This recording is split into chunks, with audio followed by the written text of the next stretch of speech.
she has been reigning for more than 70 years. The monarchy, as other institutions like religion or military, etc., has passionate supporters and some opponents occasionally, but at the top of any such institution, the people who are running it can be anything from good, bad, adequate, or exceptional. And I think I am right to say that the late Queen Elizabeth II is generally accepted as being exemplary and one of the best, if not the best, in our history, but also probably in the world. And despite of the challenges over these 70 years, I think that I'm right in saying that it's generally accepted that she has won the respect of everybody, regardless of their views on the institution, and also as accepted as having been conscientious, hardworking, fair, as a real symbol of what our country stands for, and a number of all the qualities that we would have expected. So she deserves our respect and an acknowledgement of her attainment. Can I ask the members of the committee that we keep a 1 minute silence in memory of the late Queen Elizabeth II. Thank you. Okay.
I assume all members are aware that the meeting is filmed. I hope you have read on the agenda the appropriate part.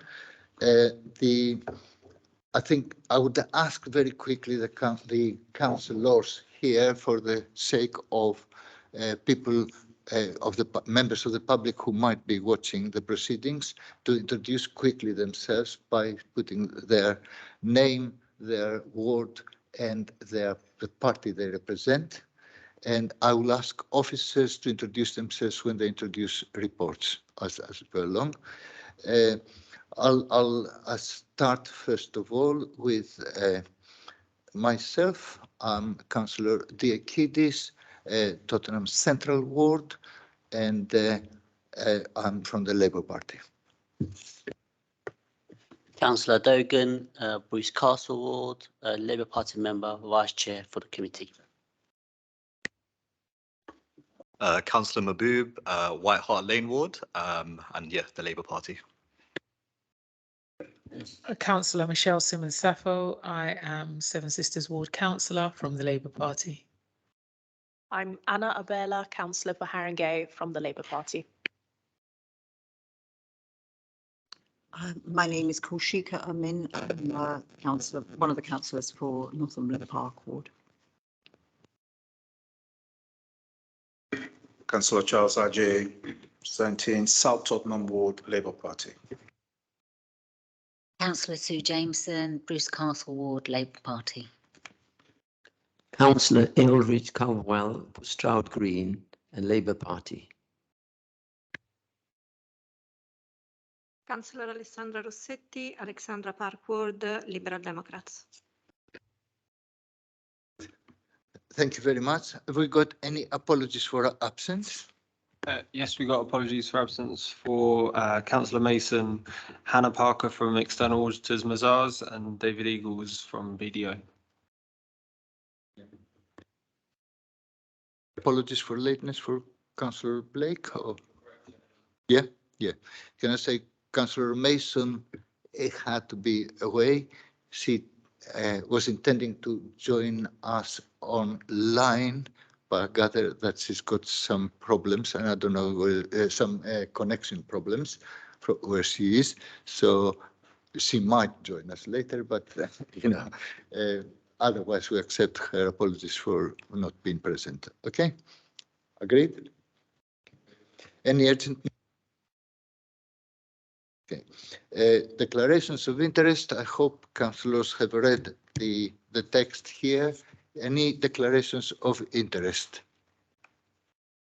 No? Okay, thank you. Any deputations, petitions, or presentations or questions? No, thank you. Before we go to the minute, ask the committee's agreement that we vary slightly the order of the agenda.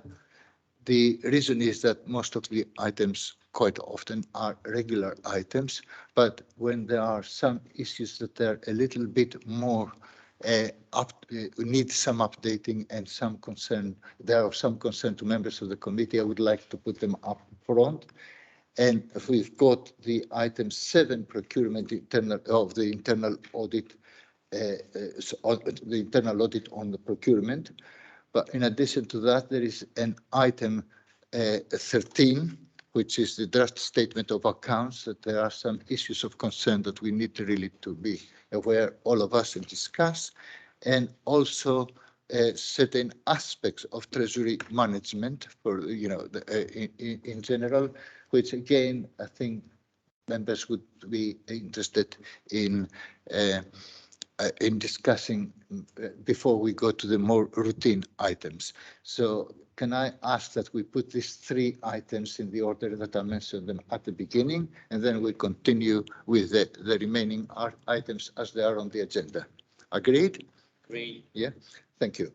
So minutes, we got the minutes in front of us. Can I point out as well that the system we adopt now is, you will notice, in addition to the minutes, is again having a kind of a list of all, or a register of all the decisions the committee has made and what progress has been made on them. Because of timing this time, we had the listed here the decisions we made at our previous meeting, but officers will be working on going backwards to every other decision this committee has made and not been taken out of this list until it has been discharged, if I put it fully discharged. I think it's a good progress. Yeah. Now on the minutes, can I just ask if there are any other issues outside what is on the decision sheet, if you like, on the list of the decisions that are made? Is there any other issues people would like to raise, or any corrections? Okay, thank you. So we agree the minutes. Okay. And we agree as well the update on the decisions, on progress on the decisions that we made last time. Yeah. Okay. Thanks.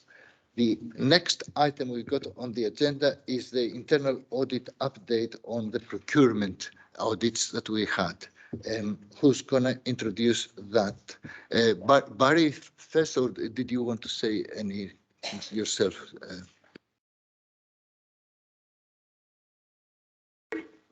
Just a very quick word by way of introduction.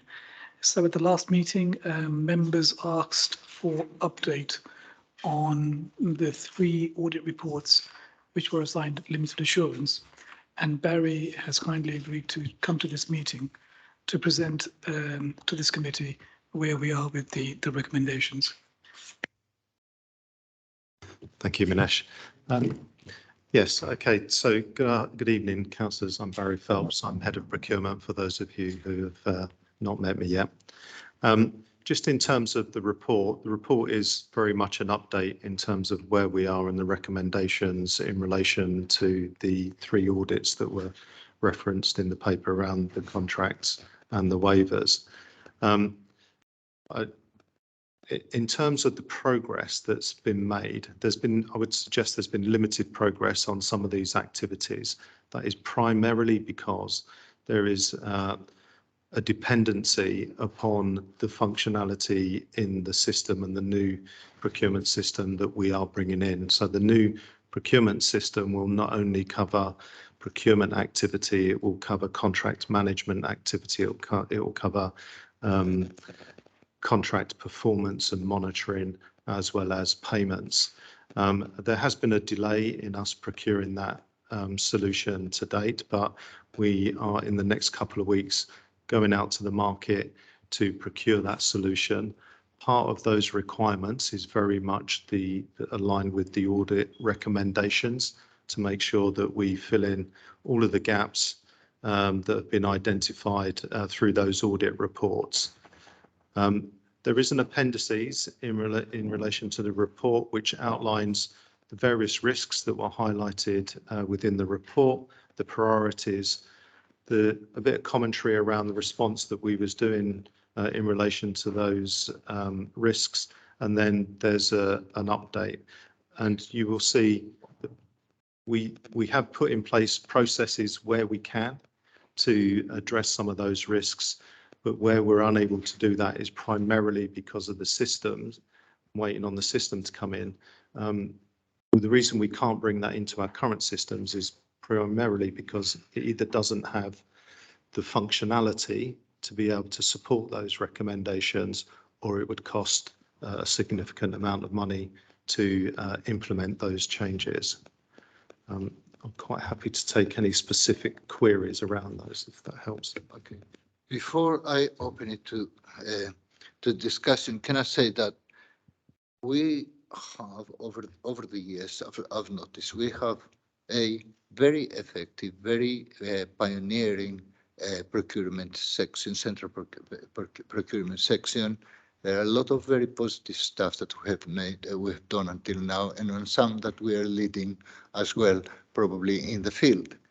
Having said that, the audits that we had here, they are absolutely worrying as far as I'm concerned. I don't know if you had time to look at especially the appendix and the responses. And I do think that we've got to concern ourselves with how we get back. They don't have to do only or even predominantly with the procurement section itself, but with the corporate council in general, a lot of the aspects. And that seems to be, there may be some gap somewhere in the way we approach corporately these particular issues. Having said that, can I open it to any comments or questions or anything, especially on the Appendix 1 and the responses from the management? Can I also point out that there are some initials involved in these reports, which I'm sure all of you would have found it a bit difficult to just pin out what is exactly ERP or what is, these things, etc. Can I make again the request that when we use initials in reports, we explain what they are as well, so that councillors can really follow what's going on. Thank you. Now, who wants to ask any questions or make any comment?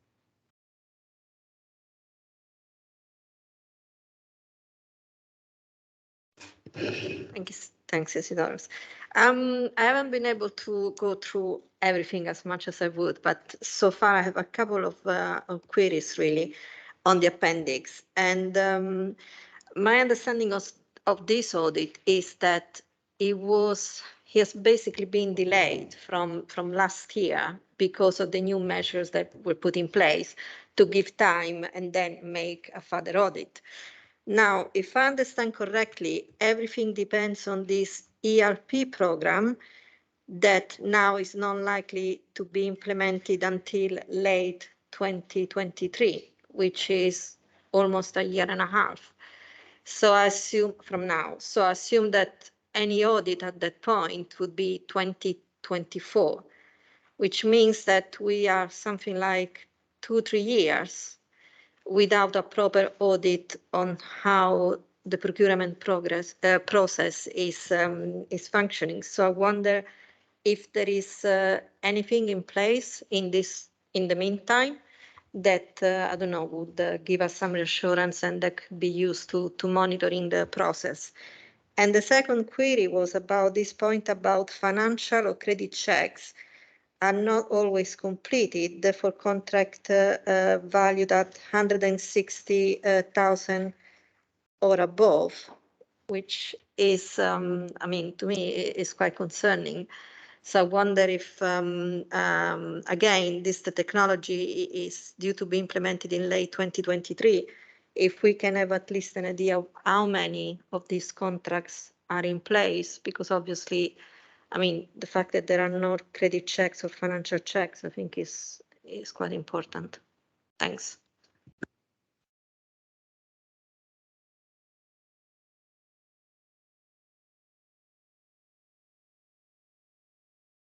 Okay, thank you, Councillor. So if I can deal with the credit checks first of all. So how contracts are let within the council is within the strategic procurement department, everything over £160,000 is managed through my team.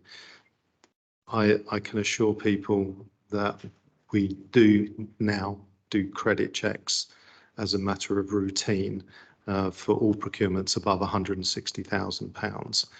We also have, for areas like our dynamic purchasing system, which has a lot of contracts run through that, they are actually monitored, the suppliers are monitored on a monthly basis for that. So we get early indication if there are any financial difficulties, and part of the awarding of contracts and the accreditation onto the dynamic purchasing system automatically incorporates a check of the financial standing. Where we have a gap is for those contracts that are below £160,000. So those contracts that are below £160,000 currently are managed within the services, and we don't have sight at this point in time in terms of the processes that they are following in relation to credit checks and other processes around that. In terms of the new solution, when the new solution comes in, what we're currently doing is we're looking at a revised operating model, which will likely bring into the department much lower value spend. That way we can ensure that there's a greater level of compliance across the procurement and contract management activity. In terms of checks before the end of 2023, so you are correct in your assumption that by the time we've gone through the procurement, implemented the new system and migrated all the relevant contracts, etc., that won't be until the end of 2023. I think, Minesh, I don't wish to put you on the spot, but there is ongoing audits in relation to procurements. In terms of these actual activities that are covered under these ones, we're still using predominantly the same processes, apart from those where we've obviously implemented some of the recommendations already. But I don't know, Minesh, if there's something that you want to add in terms of any future audit plan. Thanks, Barry. Councillor Rossetti, for the three specific areas, what would normally happen is where we've assigned some area a limited assurance, we would want to do a follow-up and ensure the controls are established. We haven't been able to do that, as Barry explains, because of the new system. There are other facets of procurement that we do carry out audits of, and indeed in the plan that is in the agenda for later on, we have got some other audit areas that we wish to review. But the specific areas around contract waivers, some of the contract managements, we know what the issues are. And until those issues are resolved, and through this new system, I think is going to be quite a critical part of that, and the operating model, we are likely to find the same sort of issues again in the work that we do.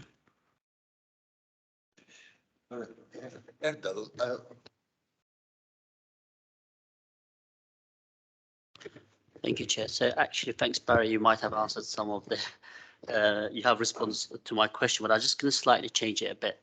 So the current procurement technology that the council uses, if you can give us an example, the gaps that we currently have, and how would the new technology will overcome those gaps. So at least we have an idea, rather than saying that the current process has issues, but what kind of issues, and how would those issues will be resolved. And secondly, why is it taking such a long time in order to incorporate the new technology? You know, I think it will be good for the committee to know the reasons and the background to that. Thank you. Barry, over to you. Yeah. Thank you, Councillor. So in terms of, I'm going to say the as is versus what the new landscape might look like, and to give you some examples of those. And if I take the point around credit checks as one example, so at the moment the credit checks are done manually. They're done by either my team or one of the partners that we use under the dynamic purchasing system. Under the new system, part of the requirements is that it's actually automated as part of a procurement process. It will automatically generate a credit check. In terms of things like contract management and contract register, for instance, there's some other items that have been brought up within the report.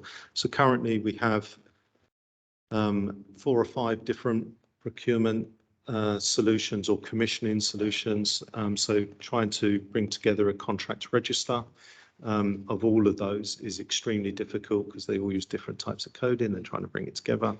The new system will have enhanced reporting functionality and analytics, which will enable us to look across those systems that are being replaced with the new that will remain, even though we're bringing in a new solution, and give us that holistic view. In terms of things like contract management, so at the moment contract management is done within the services, it's localized, all the records are kept locally. Under the new system, the contract management module will mean that colleagues and contract managers will have to put the service reviews in there. We have structured KPIs, from corporate KPIs to contract KPIs. We will be able to monitor and review the contract managers to ensure that they are undertaking the relevant activities around contract management and ensuring that the contractors are delivering to the conditions of the, you know, terms of the contract, the performance levels, the service level agreements, that sort of thing. So we will have a much richer insight in terms of the data and the activity that's going on across the council.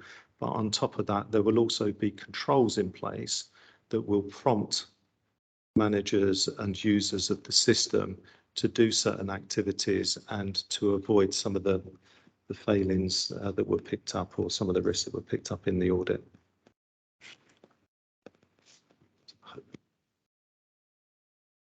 So my second question was that why is it taking such a long time in order to incorporate a new technology? Thank you.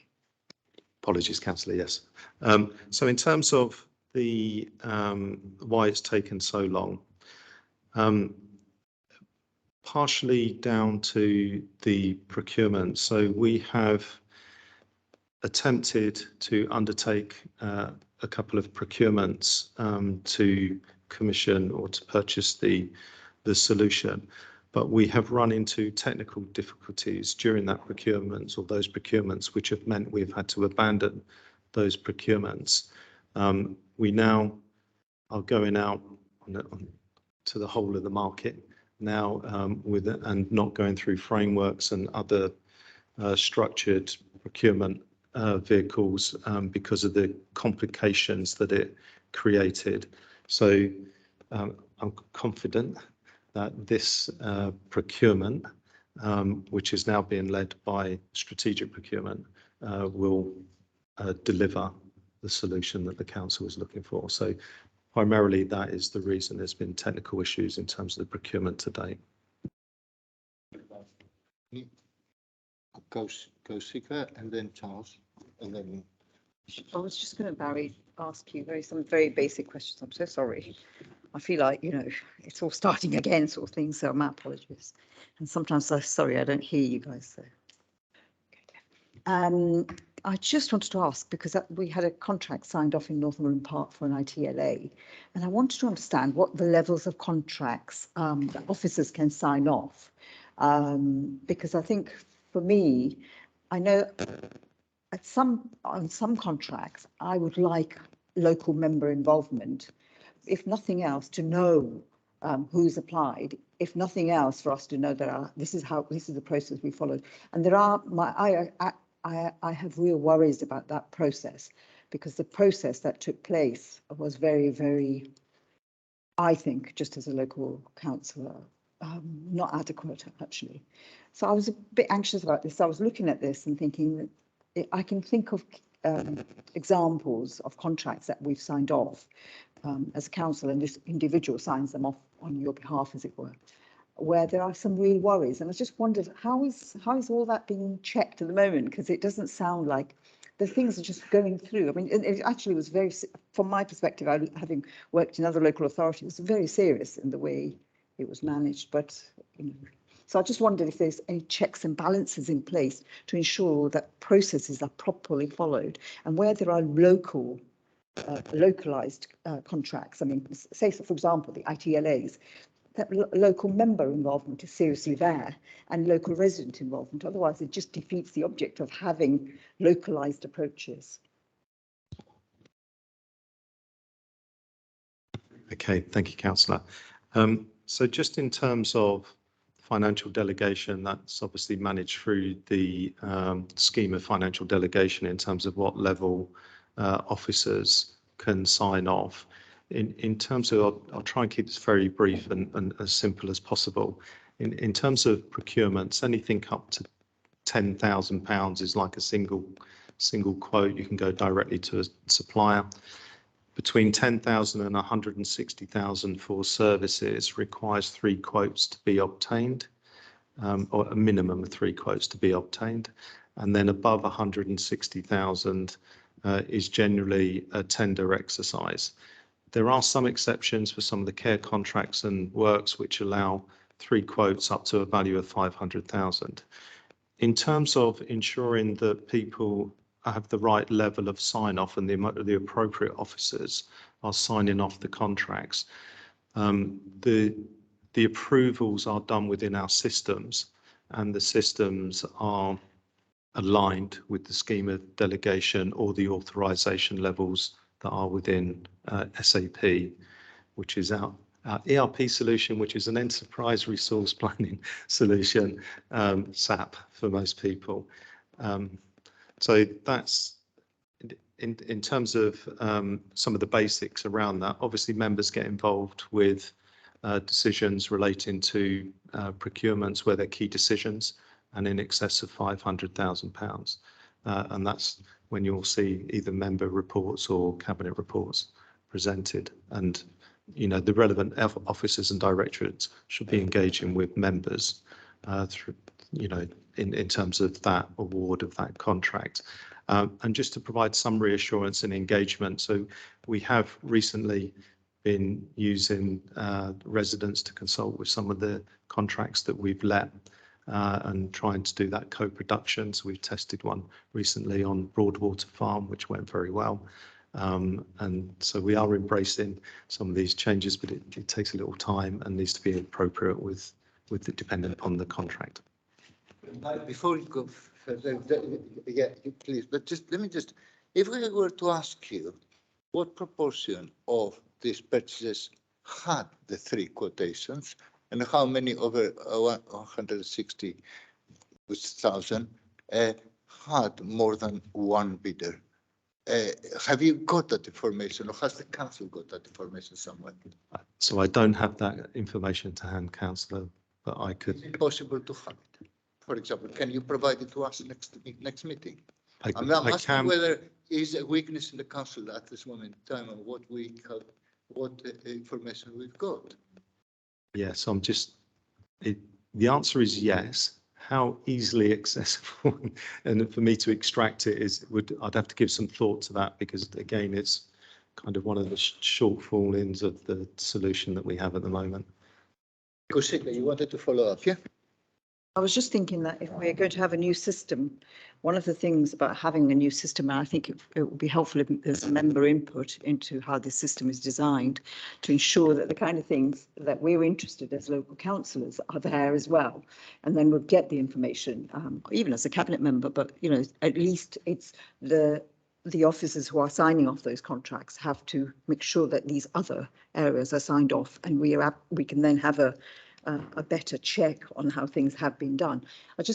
And I think some of that needs to happen before this new system is procured, so we're clear about the kind of things that we should have in the contract, which is specifically around member governance, really. And I just would like that to be part of any thinking, please, as we go forward.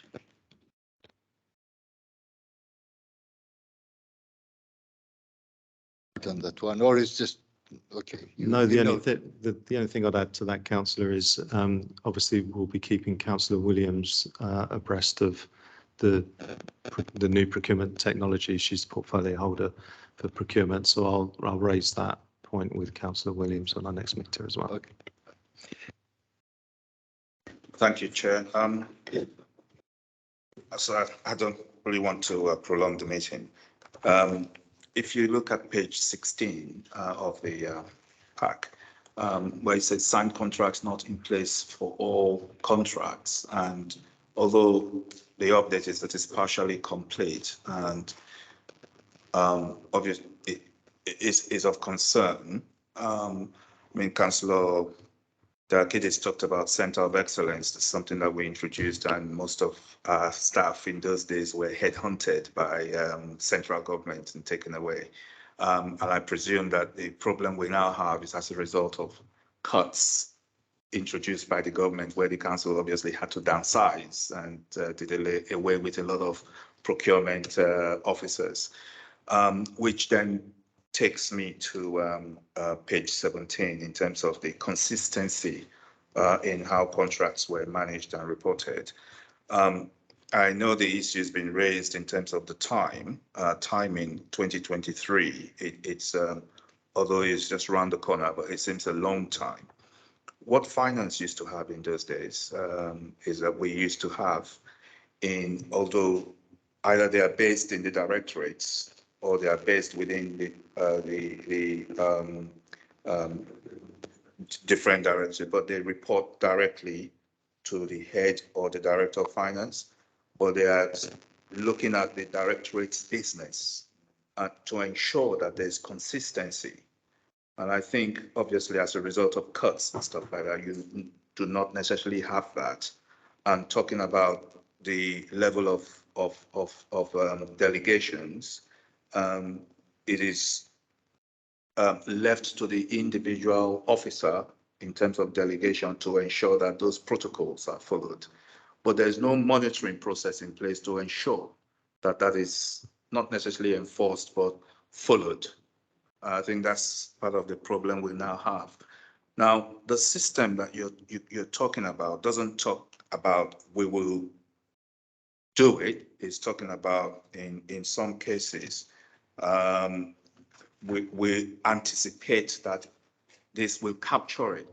But I think what members would prefer is a system that will ensure that some of these things that has been picked up in, especially in priority one, are dealt with rather than saying that this will capture it. That doesn't provide enough reassurance, certainly for me. You know, if you're going, I don't know how much we're going to be paying to procure this system. If it's talking about we'll do this, we'll do that, it's not providing any form of assurance. Like if you take on page 20, penultimate box there, the answer to what was picked up there about waivers is that monitoring functionality will be considered. It's not talking about will be, yeah, considered. You consider it and they say, well, yeah. So those are the various stuff, and I think maybe Minesh should probably go back and sit with, you know, Barry and go through those updates, and rather than saying ensure considered, you want to ensure that those key factors or aspects are captured and will be dealt with.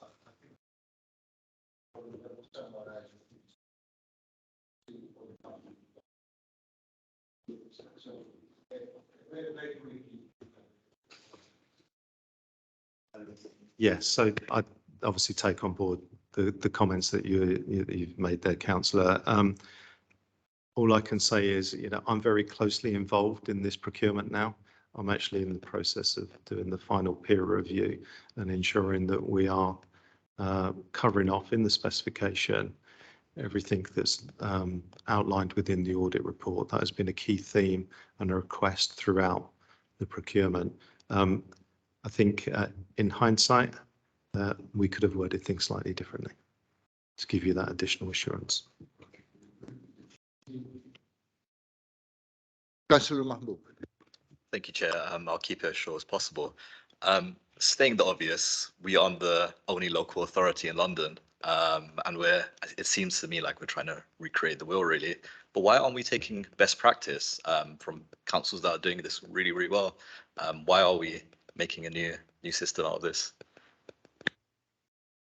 So actually what we're trying to do is try and get, I'm going to say, an out-the-box solution. However, there are many councils in London that are currently looking at their procurement solutions because most of them are outdated and are not fit for purpose. And it has been a discussion amongst the heads of procurement during the past year. And I am talking to colleagues in Enfield and Barnet in relation to this because we're kind of in a very similar position. We're not necessarily looking for a completely new system. What we're looking for is something, like you say, that is best practice, fit for purpose and meets the requirements in the specification that we've outlined.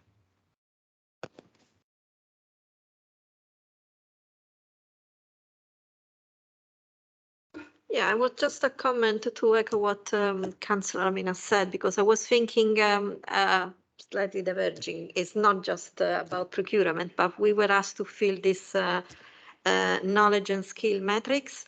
And if I remember, one of the questions was about understanding the governance of the decision process at corporate level. And I think this trying to understand exactly the threshold for the procurement is really part of understanding from our side who does what, who takes decision, and how the decisions are taken. Because we know what happens at council level, we know what happens at committee, what we vote at, in this during these meetings, but what happens behind the scenes at corporate level is a bit more opaque. So it's not always easy to understand exactly what's happening.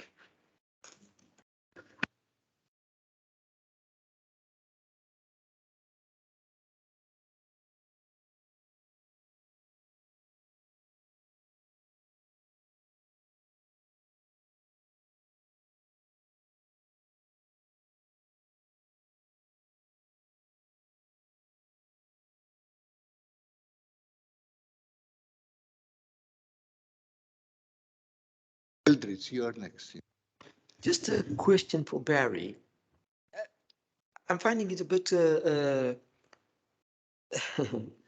complex, or not even complex, sort of just, I can't understand. I'm an engineer, and in engineering, when we build everything, there's so many checks and balances. And in this field, there doesn't seem to be checks and balances right from the beginning till the end. Am I wrong to assume that because you're saying best practice? I mean, I would have thought they are best practice on every level. So the answer to that is yes, there is best practice at every level. I think where the difficulty is I have much more oversight and control for procurements that are above 160,000. Below 160,000, whilst there are still checks and balances, they are not, they're limited and they're not quite as comprehensive because I don't have the oversight at this point in time on those lower value procurements, which is why we're looking at the operating model as part of an improvement program over the next 12 to 18 months, which incorporates the new technology. And hopefully, if that lower value comes in, that will minimize some of the risks that have been highlighted and introduce that best practice throughout the whole of the process, because it will be centralized, the function. So I hope that gives you some assurance. Any other questions or comments? No? Try and summarize a bit the discussion. I think that I'm right in saying that we got some serious problems highlighted here. I think that we do need to address them very strongly. I take the point from Charles, cast it diplomatically. We've got years of austerity measures, finance cuts, crisis management, all kind of things, etc. They have knocked the staffing out of local government in general, not only this authority and elsewhere, but having said that, these audits give us some idea of some of the things that we should really be doing. I think I probably get the feeling of the committee as well, right, in saying that we're not happy with the answers that they are in the appendix. I think that they seem to be a bit vague. I think Charles made the point, Alex made the point, Korsika. They're a bit vague, they're a bit dismissive. Sometimes it's saying it's not my responsibility, somebody else's responsibility, but from our perspective, we don't know who. Overall, there's no doubt about it that the management of the various departments as well are a key part of it, as well as the lack of various systems that we should really be very much more on top of them, on basic information. I think there are concerns that the proposed solutions are too much relying on the IT itself and hoping that something will happen, and also about something giving the impression of kicking it into the long grass if we're talking about the end of 2013 and so on, what happens between now and then. And I do think that there are a range of problems. I would like to suggest that we come back to that and we do ask as well the chief executive to be here, as well as the cabinet member responsible for that area, for the overall oversight. I would really like us to look at it as a committee in more detail and ensure that our recommendations are swiftly implemented as quickly as possible, and certain points about involvement of councillors and the public, things like this as well. There are good safeguards, this. And the more we do of those things, the more we protect ourselves from all the criticisms, unwarranted often, very often, criticisms about suspect motives and this and that and the other that happen around. Yeah, it generates all that. But I do think that there are a number. I won't go through the list I had here. I would like us to have a more detailed discussion. If necessary, if some councillors here are keen, I would be really happy that we set up some kind of informal group to, to work with the head of audit, with the head of strategic procurement, and with the chief executive, whatever, to make sure that everybody's happy, that you don't get the impression that we are just pushing the thing out of the way for the moment in the long grass. Yeah, that kind of thing. Is that just, am I summarized? If somebody wants to suggest something else or something additional, be happy to take it.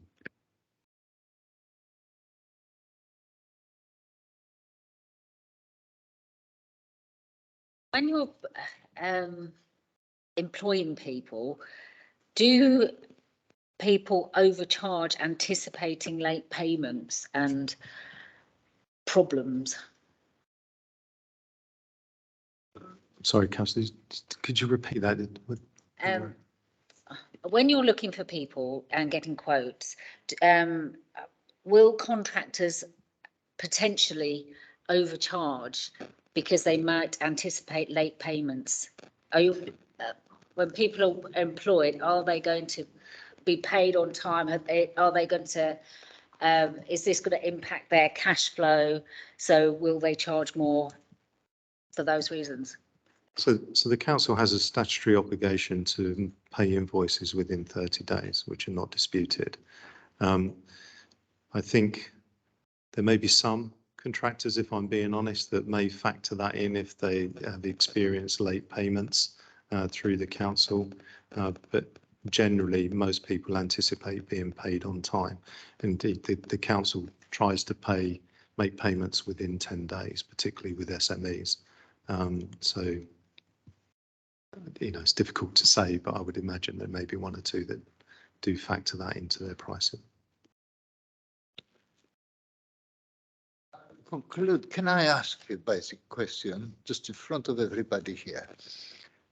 Do you think that we should have some kind of member group that every contract of a substance is going through, advising the cabinet accordingly?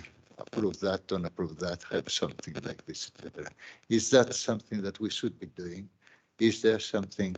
It's been discussed often in this authority, but we haven't done it. Is that something we should have some kind of subcommittee or subgroup of the cabinet dealing with specifically? It says filtering, you know, these things, because obviously the cabinet won't have time to discuss all those issues, you know, at every stage, all the possibilities, all the systemic problems of one kind or the other. What is your professional opinion? Thank you for putting me on the spot like that, Councillor.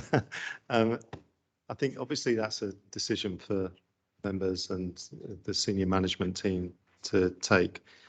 I think if I was to give a personal opinion on this, I think it would be helpful if authorization of procurement activity or to go out to market for particular contracts was done ahead of going out to market.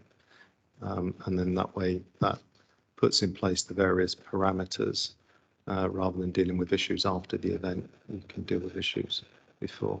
But that is my personal opinion on it. And I'm probably going to get in trouble now with colleagues off of it. Charles, you wanted to add something as well? Sorry, Chair. As a previous chair of the Corporate Procurement Committee, that would be a very difficult line to follow to get members involved in procurement. I would strongly suggest that you take an opinion of the monitoring officer before you go down such a route. And also the fact that in terms of the procurement process to fit in members as well, it becomes very onerous in terms of getting systems in place. That's not what you want from a probity point of view, but it's better to seek the monitoring officer's advice on that. I think both the complexity issue and probably adding is an issue, although let's put it that way, for decades, local government was coping with committee system, which make these decisions, you know, and still it wasn't that onerous in the end. And secondly, in terms of the probity and member involvement, I'd rather have a group of members rather than one, the cabinet member, if I put it in that case, in its case. It not for any other reason. It's easier and it's more, you know, more transparent and more open and everything like this. And the possibility of making any mistakes is minimized. But having said that, you're absolutely right. We've got to take absolute advice on it and the legalities and the propriety and all these issues, etc. Well, right. I think that was a useful discussion. Fair. Sorry to. Yeah. So, I think Benita Edwards wanted to come in. She had her hand up. Okay. Yes, Benita, go on. Thank you, Chair, through you. Please introduce yourself just in case people don't know who you are. Sorry, of course, yes. My name is Benita Edwards. I'm Head of Legal Services. So I was listening to the debate there with interest, and it is, of course, important that members do have appropriate involvement in decision making. And as we know that there is scope for that to take place in relation particularly to those contracts which are key decisions, although, as you'll all be aware, Cabinet members as well as Cabinet also do take decisions sometimes in relation to non-key decisions, and the threshold for key decisions is, of course, £500,000. Currently, the Corporate Committee, as you know, doesn't actually have a remit to deal with this particular matter. I note that you mentioned the possibility of establishing a subcommittee of Cabinet to undertake such reviews, and of course, such an idea could be taken forward. when it comes to a review of the committees that are established and the constitution more generally, there'll be a lot of issues to discuss, and no doubt members might want perhaps to liaise with the monitoring officer if they would like to establish a working group to discuss the options around this piece of work. But I'd just like to say that at the present time, members and lead members in particular always have the opportunity, if they should wish, to liaise with directors and assistant directors in areas of concern to them in any event. So I don't know how many contracts the council deals with per year, but I dare say there are actually a very large number. So I imagine members would perhaps be wanting to focus on contracts which are within their areas of particular concern.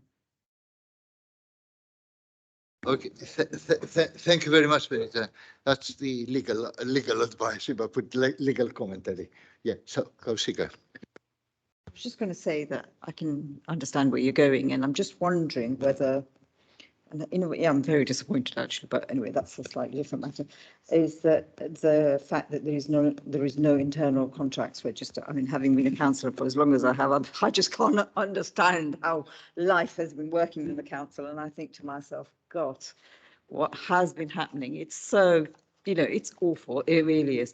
So I'm wondering if you think this is a good suggestion as a committee, whether there are a few things here which are absolutely priority, and we shouldn't even make space for, we'll wait till late 2023. It's not acceptable actually, because we are signing off contracts left, right and centre with council tax money actually, and it is local money, and we don't even know what they are. So I wonder if a better way might be to focus on one or two of these actions and say that these are not acceptable. So for example, by Christmas, I think we need to have this internal register. If we don't have an internal register, it's ridiculous. And as I said, I'm disappointed because I've been a councillor for so long, and I'm looking at Barry thinking, oh, what's gone wrong, Barry? And wondering about that. So I just wondered whether there might be a way to manage some of those expectations in a slightly different way. Excellent point. I think you're speaking for all of us actually on this particular issue, that we would like to have the basic information. Is it somebody who wants to, sorry, because the arrangement is ridiculous that I've got the thing up behind me, but please. Yeah, Sorry. Yeah, and very apologies. okay. Yeah, please. Thank you, Chair. Sorry, I just wanted to make one additional point. As I'm sure members are aware, there is a duty. The council does have to publish the vast majority of decisions over a certain value. I think it's £500, but Barry probably will correct me if I've got that one wrong. So the information is in the public domain. So it's not that information is not accessible to the public or to members should they wish to interrogate it. But I do think that members obviously have some concerns around whether processes are being followed properly. All officers, no matter what the value of the contract, should be complying with the rules in the Constitution. Those rules are available and accessible to everybody. That's the contract procedure rules as well as the financial procedure rules. And I think the issue really is to make sure that where officers have not been following those procedures, that those anomalies are ironed out, and there'll be more visibility. And I understand from the report that Barry has presented that the new solution should help to ensure that those issues are rectified in due course. Okay, thank you very much. But can I just say that just basically, the audits we got in front of us this summer, it just so that there are occasions on which contracts haven't been signed, but they're being implemented. There, very few, but there may be good reasons. I don't know, but we don't have them. There are other examples. I won't go into it. I don't want to embarrass anybody around. I also know that it's impossible to get a statistical kind of analysis of how many contracts and what amounts we have used the exception process for not going out to tender, for example. Yeah, and how do we compare with other authorities on that issue, comparable authorities? So there are some serious problems beyond that. We can't say it's available, the information. It's not available to me. never mind to anybody else in some cases. So we've got to accept. All right, all other authorities may have similar problems because, as I say, it is a national problem. It is all kinds of issues, but that doesn't stop us for being responsible for trying to just sort it out as quickly as possible and get, reclaim the lost ground over the last 15 years or whatever. Okay, with that thing, can I say, just to conclude that subject, that we would like to have a return. We would like to have also the other side of the equation, not just Barry's the strategic procurement, but also the chief executive and the cabinet member, related to help us, because we're all pushing in the same direction to make sure that we are all working in the same direction. I think that the issue of the urgency and probably prioritizing some of those things here is important, and I think I will ask the head of audit to just work with Barry and the chief executive, to make sure that we do prioritize as quickly as possible some of the most urgent and not push everything to May or December 2023. So, okay, is that general agreement as the gist? And somehow Jack will find a way to make sense of what I said and put it all nicely and clearly in the minutes. Okay, thank you very much. Thank you, Barry. Thanks a lot. Thanks, everybody. Thanks. Benita, yeah. The next item we got on the agenda, as I said, is Tim around? Sorry, no, Casey. Casey's Jack, online. Yes, Yeah? Casey's around here. Okay, Casey, on item 13, I'd be really grateful if you make the introduction. Please introduce yourself as well for members of the public who might don't know who you are. Thank you, Chair. Good evening, councillors and colleagues. My name is Casey Kegu. I'm the Chief Accountant of the Borough. The item for me to present is the update on the 2020-21 audits, the draft account of 2021-22, and the audit plan for 2021-22. I will start by saying that the last time we were here at this committee, myself and the audit partner, David Eagles, gave an update on the 2020-21 audits, basically telling you about the challenges and why the audit hasn't progressed as it should. And I'm here today again to give you a verbal update on that, just to let you know that since the last time we were here, we haven't been able to still progress the audit of 2020-21 accounts. But what I can tell you here is that we've had an agreement with the auditors on that audit. The 2020-21 audit is basically comprises of the council's main audits, the pension fund audits, and the housing benefit audits. So as at today, we have agreed with the audit partner that resources, because largely the reasons behind this is resources on the part of the auditors, but they've confirmed to us now that they have auditors now allocated from 3rd of October to 28th of October for the, there is no written report to this. So from the 3rd of October to the 28th of October for the housing benefit audits. And we also have resources allocated for the first 2 weeks in October for the pensions fund audits. So the intention is to complete these 2 audits by November. Also, for the main audits, just about 2-3 hours ago, we got on because we had a meeting with the audit partner yesterday and John Wallow, the Director of Finance, where they told us that resource for the main audit will be allocated in early next year. John wasn't happy with that. And he asked to escalate the matter to PSA and to the National Audit Partner for BDO. So about 2 hours ago, they've come back to us now, said they've been able to reallocate resources to Haringey for the main audit. And the intention is to complete that audit before Christmas this year. So a bit of good news that the 2020-21 audit, if we adhere or if the auditors adhere to these timelines and resource allocation, will be completed before Christmas this year. What does that mean for 2021-22 draft accounts? We still haven't published the 2021-22 draft accounts yet, but it's been completed. We are meeting with the auditors next week to go through the accounts. Obviously, the 2020-21 had a knock-on effect on 2021-22. Some of the opening balances we've assumed in the 2021 were agreed with auditors, even though the audit hasn't been completed. So we felt the need. It's not usually our practice to run the draft account with them before we publish, but because of the peculiar situation we're in, we're meeting with them next week to go through it so that we're all on the same page before we put it up on the website by the end of the month.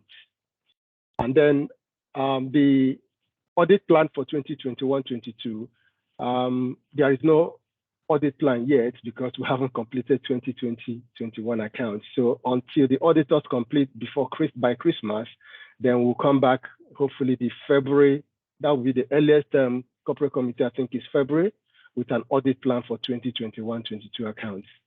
And the audit partner also made a note of this update and sent to Jack a few hours before this meeting. So that's the update I have for you on the statement of accounts. Thank you. Thank you very much. Can I just say something before I bring you in? Yeah, it is a serious situation, colleagues. I think that we are a difficulty because not even the last year's audit has been completed, but the one before, which should have been completed a few months ago, hasn't been. And that holds back the next one, and then the next one afterwards. When I first, just back in May, took back the chair, I thought, what is going on? We were very good at that one.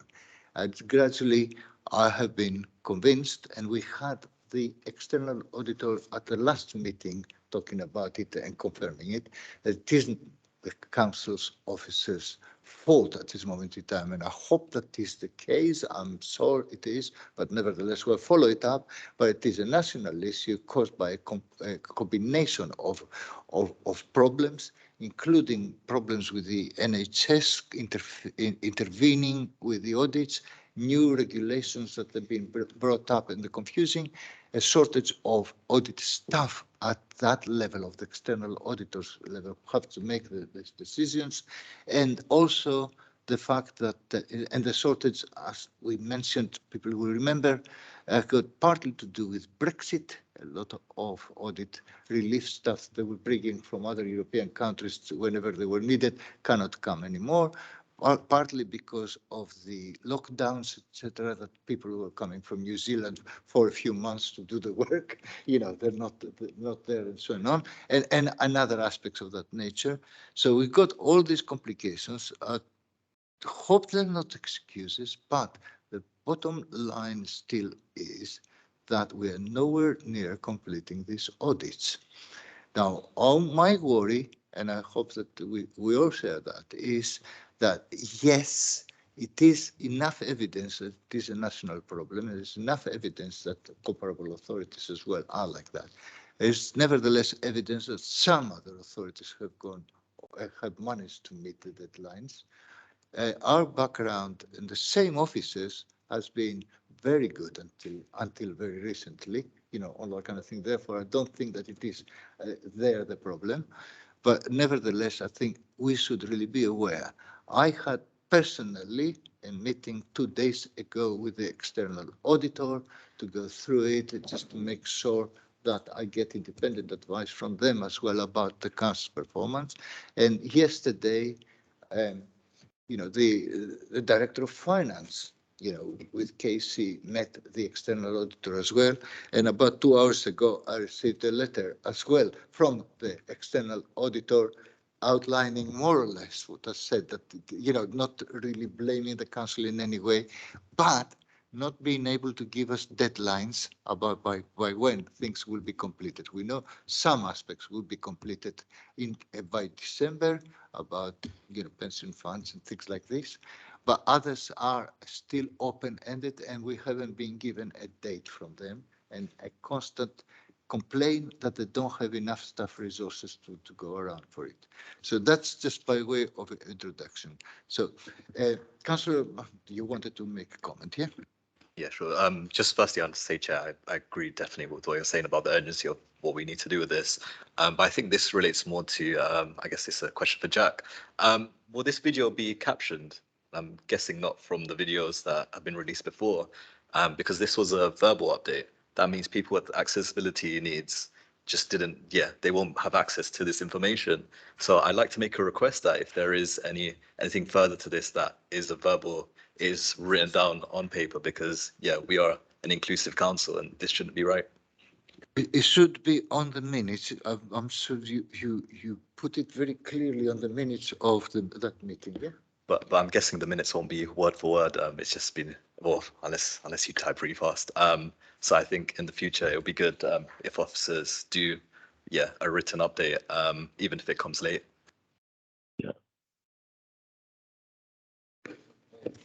Yeah, Councillor Simmons Sappho from Seven Sisters Ward. I want to echo that because this is not my expertise area per se.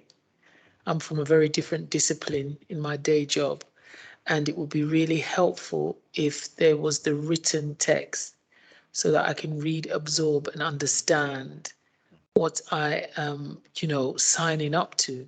Because hearing the verbal update, it's a bit high end for me, and I really would like to have a read of it prior to understand the full context of what the procedures are. Thank you.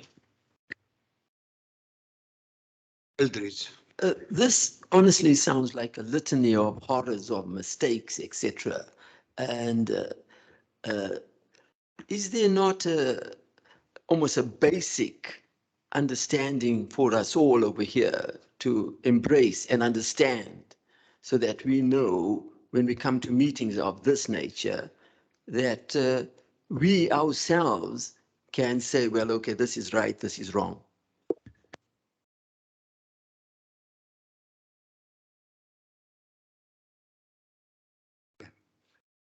Okay, let's take all the comments together. Charles. Thanks, Chair. I just to respond quickly, I don't think it's a matter of right and wrong. I think the comment has been made about having a written update, obviously, is a very important one, but because officers were working to the wire, as it were. You talked about the conversations that you've had and stuff. So maybe as officers log on, although it's verbal update, quickly just type something up and email it to members. That's something that I think is a suggestion. But in terms of this, I think we discussed this the last time. It is not the council's problem, and members should be clearly aware of that. I think is the point that's been made. It is the district auditor's problem.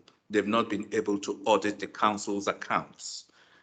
So so we just need to be clear that in terms of the penalties that local authorities would normally incur for late submission, that is not the case. On this occasion, I think the last meeting, the officer from the district also came and explained the situation to us. So we still haven't moved further. So it's not the council's problem. It is the auditor's problem that the council's accounts haven't been audited as yet because they haven't got the capacity, and Haringey is not alone in this situation. So we just need to be, and I think that needs to be made clear in writing to members of this committee, all members, and probably members of the public, that this is not the council's making, is the district auditors, as it were, what we used to call them in those days, the audit commission's making, so that's what it is. So maybe through you, Chair, maybe a summary of what the officer has said, what you've said, and to confirm that it is not, the council is not going to be penalized in any way, but obviously to expect delays in the current year's financial audits as well. Can I say, because it ties as well with what Eldridge said. Look, I'll take advice because just received a letter from the district auditor. It's about 2 pages. It goes through a lot of details, etc., and it covers that. It might be that the best thing is if I am able to circulate that letter, even if it is with some proviso that only members of the committee don't publicize it or whatever. I just need to clarify. But that might be one of the best things to do, you know, as well, because it's not us talking about it and trying to cover up or whatever. Yeah. Add quickly that rather than it coming from you, it should come from either the director of finance or the head of finance and housing. It's coming from the officers, not the chair, because they are the ones dealing with the external auditor. It's just a general request. I mean, I think a lot of information gets lost in translation on Zoom, and I absolutely, with my poor hearing, really struggle. I think it would be lovely to see this gentleman here. And we don't meet every week. We don't even meet every month. So, you know, at the frequency we meet, I think it would be really helpful if we started getting officers back in, because otherwise you just struggle with the whole thing. And he's given us a very important report and given us very important information. So it would have been helpful, because then we could have asked him all those questions ourselves rather than the way we're doing it at the moment. So if you could please Good point, and I think Casey had a particular reason today. Sure. But also we had, as you notice, on the apologies from the external auditor, because I'm insisting that that they are present in our meetings as much as possible. But I was clashing with another important meeting. He's been very apologetic. Sorry. Yeah. Thanks, Michelle. Thank you very much, Councillor Isidoris. Sorry, let me speak into the mic so you can hear me. I want to know why the district auditor was unable to produce a report. Why? Why is there another delay? Why? Who is accountable? I think that is really the problem we got. And behind that is who is responsible for the delays. That is the point. Now, the best until now that I have got for my efforts, whatever they are, is that it isn't the local authorities' fault, but it is a wider problem with the external auditors system. They've got vacancies, they've got problems of one kind or the other that have been piling up, as well as some additional regulations that prove to be unworkable. I believe the briefing I had is that there were 3 key areas that they introduced new ones after some failures on some other authority, you know, that kind of thing, which are impossible to resolve from them. Therefore, they will abandon the 2 of them, I was told, or that is the planning at the moment. But the 3rd one is still hanging. It's got to do with infrastructure. I won't go into the details, the technicalities, because I'm not even sure I understand all of them, to be honest. But broadly, that is the picture. And as I said, the director met with the external auditor, especially before our meeting, and that letter that I'm talking about is the result of that, to make sure that as an authority, all right, things happen, but as an authority, we have not going to be blamed for the delay. That is the main problem. So, Isidoris, it's not about the blame, it's about the accountability. And this is a public service. And any other part of the public service that rotates, which is the infrastructure of this society, there is accountability for it. With rights comes responsibilities. This is the 2nd time that this has been delayed. This is not about apportioning blame. This is about looking at what underpins it and how we're going to get over this hurdle. Because we're here, we've taken time out of our day to come here to look at something, and this is the 2nd time that they're telling us it's not good enough. I'm sorry. You're absolutely right, Alessandra. I just want to reiterate a point because why we are rediscussing this again and we are repeating things that were said last time about this being a national issue is because we don't have anything in writing. So whether the officer is online or if he would have been here and he would have been given a verbal update, it would have been exactly the same because we would have to sort of trying to understand, think about it, think about possible questions. Why would have been much better to have something in writing to read in the report. And again, it's true that is what the external auditors said at the previous meeting. Again, they said something verbally, maybe it has been minutes, but the thing is that, you know, for us to have something to reflect on before coming to the meeting would be helpful. So I would like that this point is not going to be, you know, lost because we are keep asking the same questions that probably, you know, they've been addressed, but simply because it is a verbal update that sort of, you know, you miss points. That's normal. That's quick. It's just only a suggestion, given that maybe in the future, if it's a one-page house, you mentioned 2 pages, for example, maybe an officers could put something to the effect that meetings are being held, like the meeting with the director of finance and the officer from the audit commission today, for example, could have been stated in the note to the stuff, just appraising members that, sorry, there's this delay. These meetings are or will be taking place. And if there's any further update, members will be provided with that at the meeting. Something to that effect will be helpful for all. Actually, I think we all agree we are on the same page. My main worry, and I'll repeat that, and the officers are fed up of listening to me saying it, when it was the public interest report by the auditors in Croydon, one phrase stuck in my head where it said the key councillors were asleep at the wheel. And I just want to make sure that no matter what we've been told left, right, and center, we in this committee, all the members, are not asleep at the wheel or can be accused of have been asleep at the wheel. And if we go overboard sometimes on giving hard time to the officers, to external auditors or whatever, so be it. At least we prove that we tried our best and genuinely we will. So apologies, Alessandra, if it sounds like we are going back again and again and again. I just want to make sure, you know, that we've done everything possible as councillors, yeah, all of us, to make sure that we know what is going on and, you know, reasonably we tried our very best, you know, for something that looks on the face of it as a failure of the system in general. Yeah, no, mine wasn't absolutely a criticism. I fully agree. I just wanted to reiterate the fact, whatever we discuss, we need something in writing. So that was the point.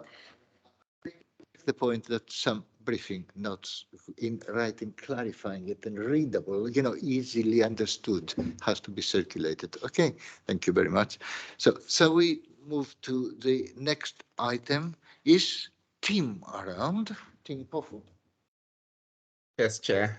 Hello, Tim. Yeah, please introduce yourself and introduce the item on the treasury management. Yeah, okay. Yeah, thank you, Chair. Good evening, members. Good evening, colleagues. My name is Tim Mpofu. I'm the head of pensions and treasury here at Haringey. And the update I'm giving this evening is on the treasury management update report for the first quarter of the financial year 2022-2023. So this report is for members to note the Council's treasury management activity for the quarter ending 30 June 2022. This has been included as Appendix 1 to this cover report. The report is for members to note, and there is no decision that will be required from members at this point. But I do want to highlight a couple of things from the report that members may wish to be aware of. So in section 2 of the Appendix 1, which starts from page 81 of the pack. It includes a summary of the economic landscape that we currently are operating in, not only as a council, but on a global nature. So the first thing to highlight really is the inflation over the quarter. So as members may be aware, inflation continued to rise over the quarter. This was mainly driven by higher oil, gas, and commodity prices. As a result of this persisting high inflation, the central banks have actually started increasing their rates, and the rate of increase has been incredibly fast, considering sort of the nature of Bank of England or central banks over the last 10 years or so. So at the beginning of the quarter, rates were around 75 basis points. By the Tim, time, sorry to cut you just in case, because you were reading from a different probably thing. It's page 97 of the pack that you got, where is the appendix. Sorry, Tim, please continue. no, sorry, apologies. I think my pages are probably out of sync with the ones that members have. So maybe on section 2.7 of the appendix, it kind of highlights the differences in the Bank of England's bank rate. So at the end of the quarter, the bank rate was 1.25%. It is currently 1.75%. And from the discussions we are hearing in the financial markets, it's likely that next week, the Bank of England will probably increase the rate by another 50 basis points. So this just goes to evidence the rising rate environment that we find ourselves in at this current moment in time. In section 2.12, it talks about the increase in the gilt yield curve across the quarter. So this range from a period of 40 to 80 basis points, which is 0.4 to 0.8 basis points. So just to make members aware or to remind members, the Public Work Loans Board, also referred to as the PWLB, which is a major source of financing for the council, they actually base their rates that we can borrow them from whatever the gilt yield price is on a day, and they add an extra 80 basis points to the price. So if these rates continue to increase, then we would expect that the environment that the council will have to be borrowing in will also continue to experience some increase upside pressure. However, it's also important. Sorry, do you mind to slow down? I find it really hard to follow. You're very, very fast. Okay, so my apologies. I'll slow down. I'm lost at 1.2.12. So You're following it up, very quickly. Okay. All right, I'll go slowly. Apologies for that. So in section 2.12, what is shown in that section is essentially the gilt yields, which is the pricing or the interest rate that can be charged on the gilts that are issued by the Bank of England or the UK government. They are showing that over the period they have continued to increase. The PWLB, which is the Public Work Loans Board, this is a government agency that lends a lot of borrowing to the council. We've borrowed quite a significant amount of money from them. Over the period, how they sort of finance or how they price their borrowing is based on whatever the gilt yield is on any day, and then they'll add an extra 0.8% to the price. So if during that period of time, rates have continued to increase, the amount that we can also borrow from that government agency is also continuing to increase. However, the key thing maybe for members to note is the deposits rates that we can also place with the Debt Management Office, another government agency, have also continued to increase by a similar range. So on one side, the cost of borrowing is increasing, but on the other side, how much we can get in the money that we have invested is also increasing by about an equal amount. In section 4.2, this provides a summary to members of the borrowing strategy. What is shown in here is that over the period, there was a decrease of 15.5 million, and this was mainly due to some of the short-term lending that we borrowed from other local authorities, reducing over the period. This is just part of the way that we manage our cash balances, and it's not anything that's out of the ordinary. In section 5.2, just again to emphasize and maybe to point to members that we did reduce our cash balances over the period, but again, this is part of our regular cash monitoring of our cash management. So the key thing I would also want to maybe highlight to members at this time is, despite this challenging environment where we are experiencing an increase in borrowing, the activities that we have undertaken are all within the Treasury Management Strategy, and there is nothing that has been not compliant with the approved strategy from last year. In section 6.4 of this report, there is a list of the Treasury Management Indicators. We present this to members because these are the limits where officers can operate within, and just to highlight to members that all those indicators were compliant. So I hope that was okay, Chair, but I'm always happy to take any questions from members on the contents of this report. Thank you very much, Tim. Just I think, can I just try to summarize a few bits, because obviously appreciate that some of the jargon that's been used inevitably is probably a bit alienating until you get used to it, a bit more. Overall, we've got a strategy. Overall, this is the quarterly monitor, or the regular monitoring report. Overall, it says is that we're complying with everything that is in our strategy. There haven't been any nasty surprises until now. So that's the overall picture. The key problem or issue at the moment facing us for the future is the interest rates going up hugely. All right. And as Tim explained, probably in the short term, some of the investments we make out the short term, etc., we get something more. But our existing borrowing that we've done, most of it is on fixed rates, therefore it's not getting affected immediately. The real issue for us, and that's what I would like us to be aware and discuss a bit, is that future borrowing and raising capital expenditure, we'll put it that way, could be much more expensive. The interest rates are going further up and further up and further up.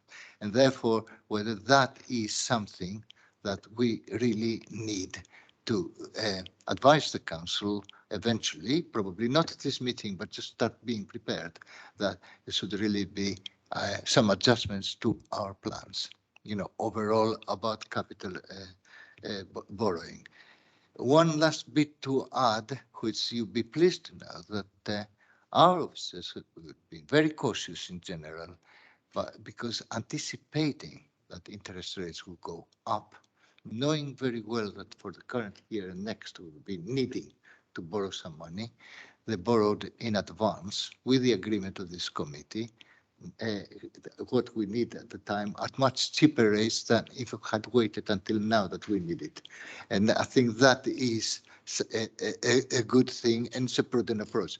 But having said that, the future is probably challenging, to put it that way. So any questions, any comments? I hope that gives the broad picture, basically. As I say, we're complying with everything. Nothing is out of what was planned until now, all within the within the parameters that we set up as a committee.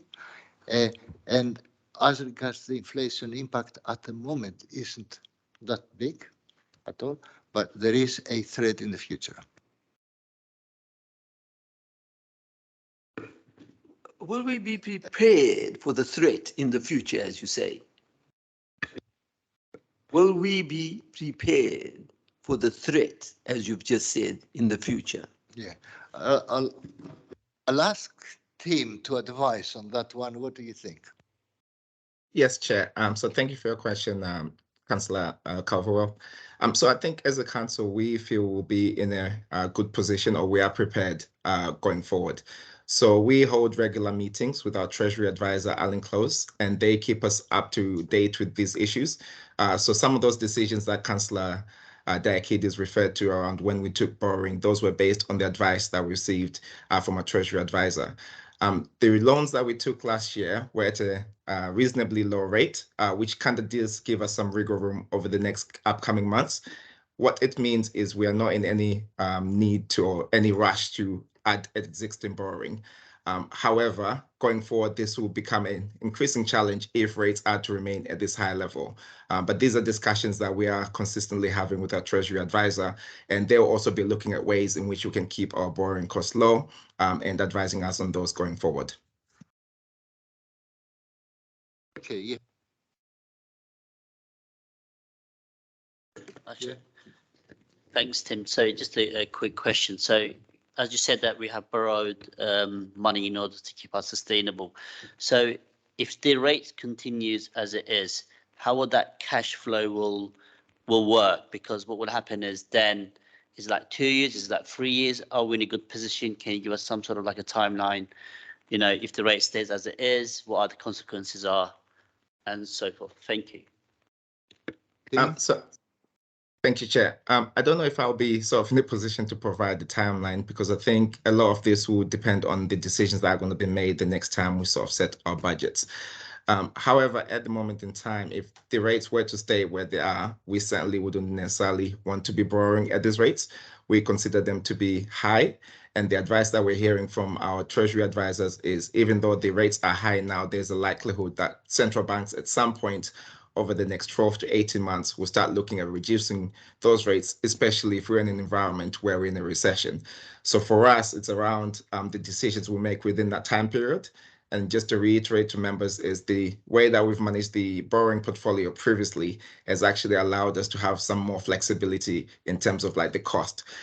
So from a budgetary position, we are within our budget in terms of how much we can borrow. But that also depends on the other decision that can be made, particularly on how quickly the capital program is being delivered, because that has some implications on our cash flow going forward. Any other? Yeah. So I'm enthused by the chair's comments of not falling asleep on the wheel. So I'm gonna pick on a very, very specific point. But on point 2.5, you talk about unemployment rates falling by 3.8%. I represent White Hart Lane, which has one of the highest unemployment rates in Haringey. I just want to get, I guess it'll be an action to get a report of how many apprentices we've taken up like from this, but also homegrown apprentices, but also how much we've upskilled our own workers to meet this kind of skills gap that's been outlined at this point. Sorry, can I just come in on that? I think that's a question for the Staffing and Remuneration Committee, because I sit on that, I clerk that committee as well, and we got covered the apprenticeships and things like that. I could probably send you the minutes from the last meeting when they covered apprenticeships and stuff. So we do that. Yeah, that would be very, very good. Yeah, thank you. Any other comments, questions? Yes, Koshi. Silly question, but I mean, everything has gone up so much. And you talked about Ofgem and the energy regulations. So all the costs have gone up like mad. So what does it mean for us as council? Looking at all this report, how do we, it just seems really fast. The movement seems so fast. So I just wondered a bit naively about that.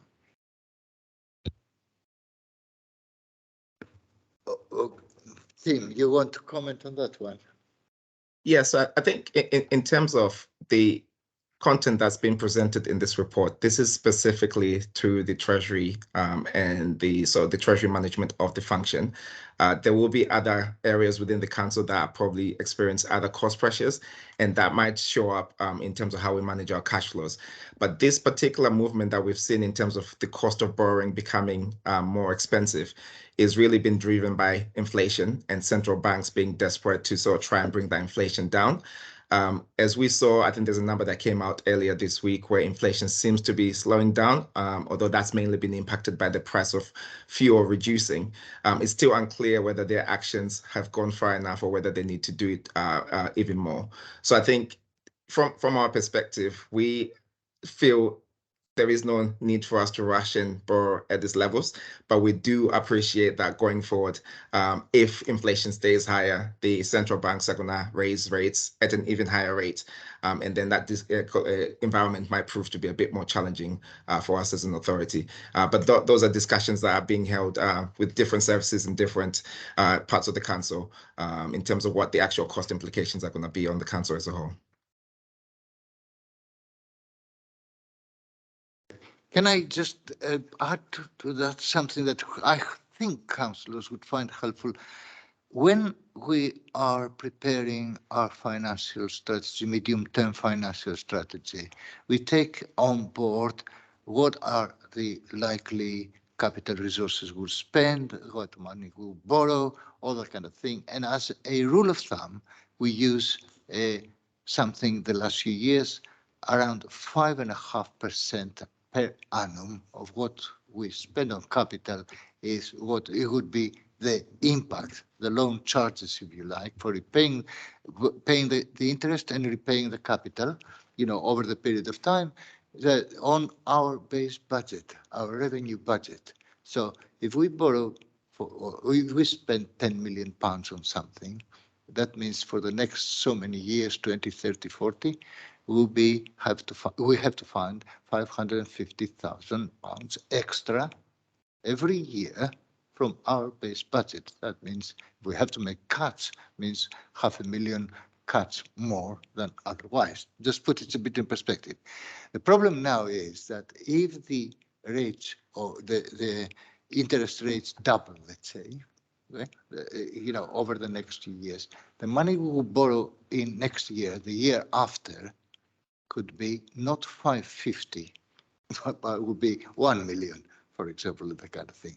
That means that probably for all the cushions we build in our medium-term financial strategy, we might be in trouble. Basically the gap that we predict over the 5 years, Charles could probably explain it better than me. The gap that we have will go higher than 22 million that we said over 5 years. Will probably go 25 million or something like this, etc. Therefore, we have to be careful now to see whether, we really at one time have to be a bit revise our capital expenditure plans. Basically, that's the point. I hope I explained it a bit, but just give us that broad impression. Tonight, we can't make any, obviously, sensible comment beyond. I wanted us to be all aware that this is really the picture at the moment, and we might have to be, as the kind of the people who are monitoring the treasury management, we might have to make some serious comments in a future meeting.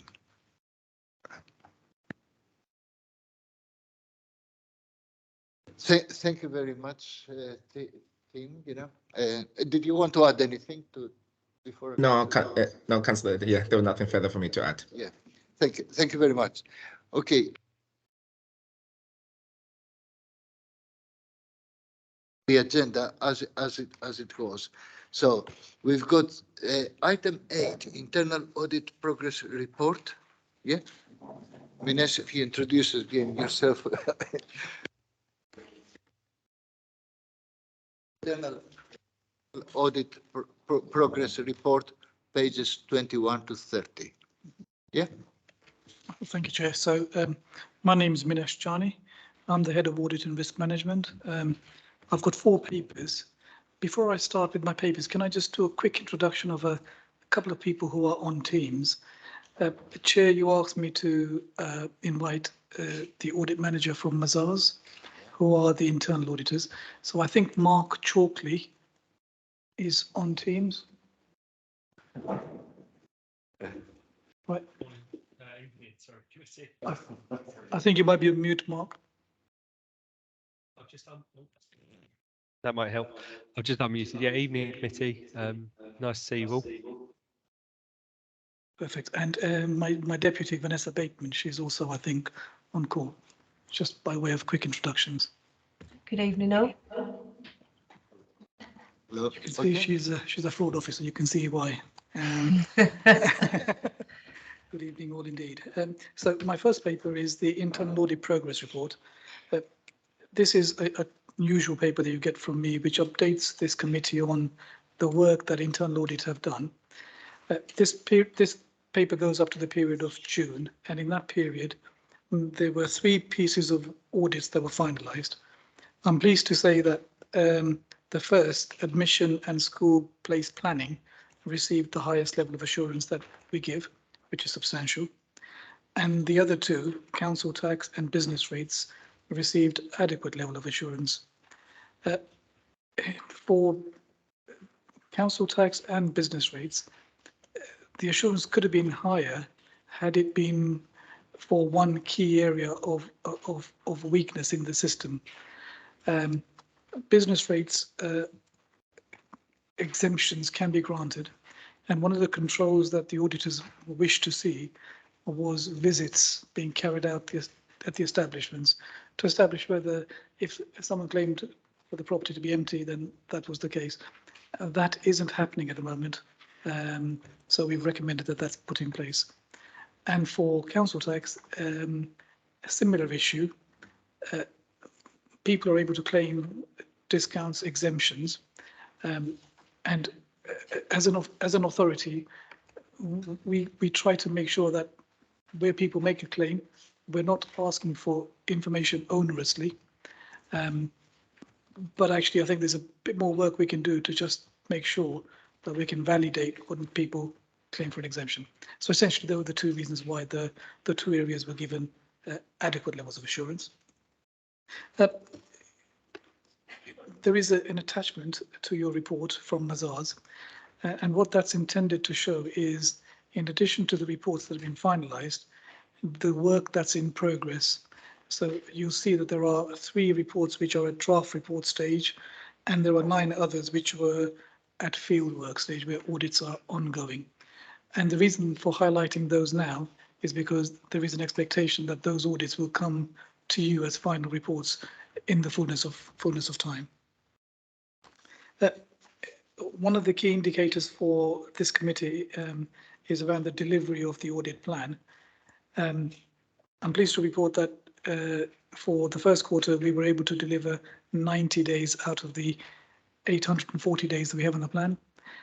That's 10%, and that sounds low, and it is a bit lower than usual. But members will recall that when I came to this committee back in July, I'd indicated that actually we were behind schedule in completing the previous year's work.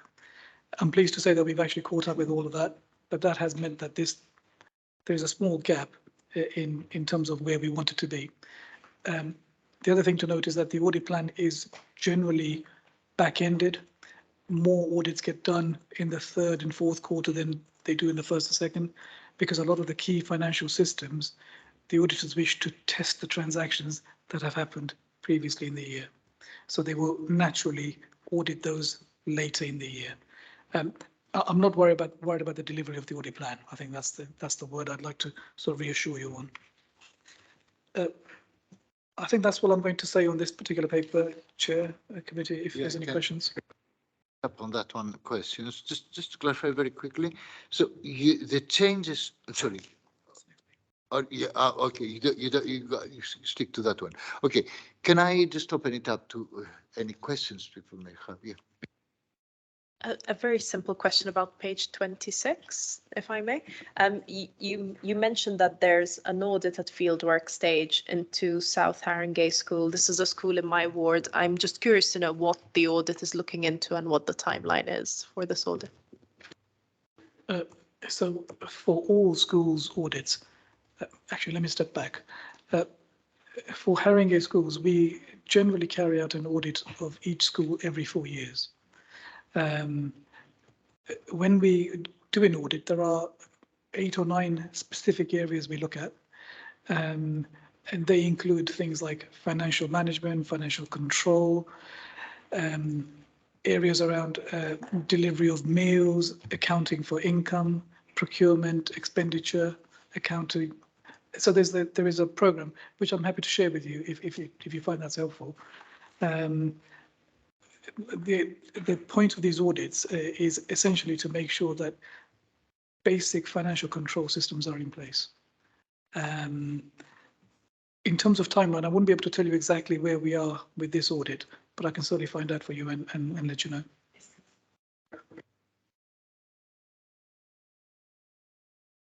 That particular aspect, please contact me next if you want to see the full audit or discuss any aspects, etc., of one kind or the other. And also, please remember that the terms of reference of those audits are about whether the rules have been followed properly and the risks are managed, not necessarily whether it's the right policy or not. That is not our responsibility. It's just only whether they are implemented properly and and the risks are managed. Kausika first and then Elton.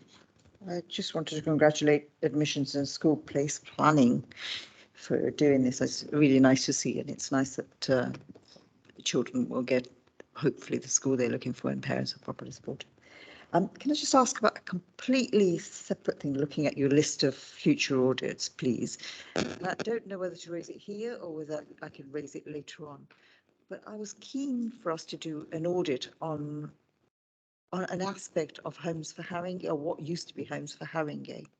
So I'm very keen, for example, that we look at repairs, and I'd quite like to look at their financial systems as well. But, you know, I would like us to think a bit about it as a group, because it feels to me that's the one area I have never, ever, ever seen and never been able to question. So I just wondered through you, Chair, if that's something for us to think about, because, and whether it's the right place to raise it. My apologies. The next item, yeah? Let's take it at the next item, which is about changes to the current scheme. Michelle, is it about the same subject? Yes, because I'm weary of the amount of people that come into my surgery about the repairs, the length of time that the repairs take to get done, the inadequacy of the repairs. We need to audit this. We really do. Thank you. Let's pick it up with the next item, yeah? You just complete that one. Sorry, this might sound like a silly question, Manish, but Alabon Stapleton Hall Road, and there's a school called St. Aidan's, and there's a lot of trees there. And obviously the trees, the leaves fall in the winter. Now, just as I said, might be a stupid question, who would be responsible for that? The council or the school's budget? You know? That's why I said it might be a stupid question. Thank you, Councillor Carver. Well, that's one that I've got to record. Let's see how you will answer that one. Go on. So I think it would depend on where the leaves fall. I think if the leaves are within the school. So the pavement, I think, is the council. In the schools is the schools. I think that's where I'd go. Okay. I think Elders gone mind me saying all the years I know him, he will find a way to raise an issue about his ward or about green issues. Here is combined both of them. You know, just. There should be a note up on the tree to say you've been a naughty tree, because otherwise it just continues.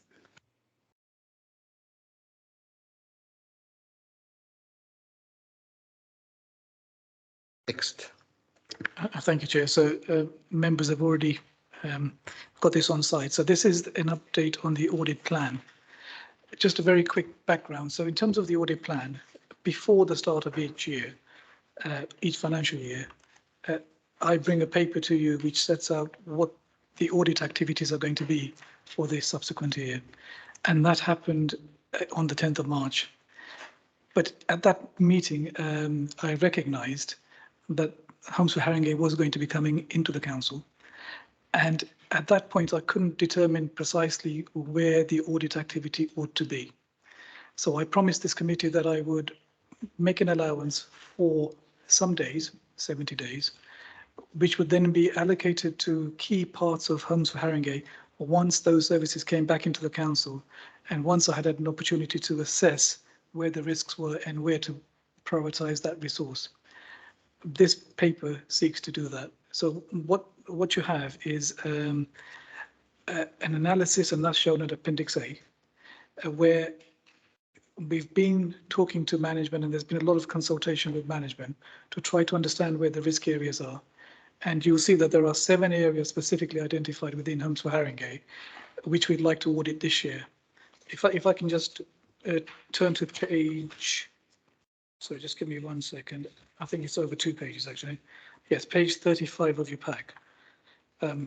So you'll see that gas safety, strategic asset management and improvement, disrepair claims, management of voids, stocks and stores, estate management, lettings are all part of the plan for this year. And then I've used the 70 days. If I can just at this point perhaps pick up Councillor Amin's question about repairs. We have actually audited this area, and it was given an inadequate level of assurance.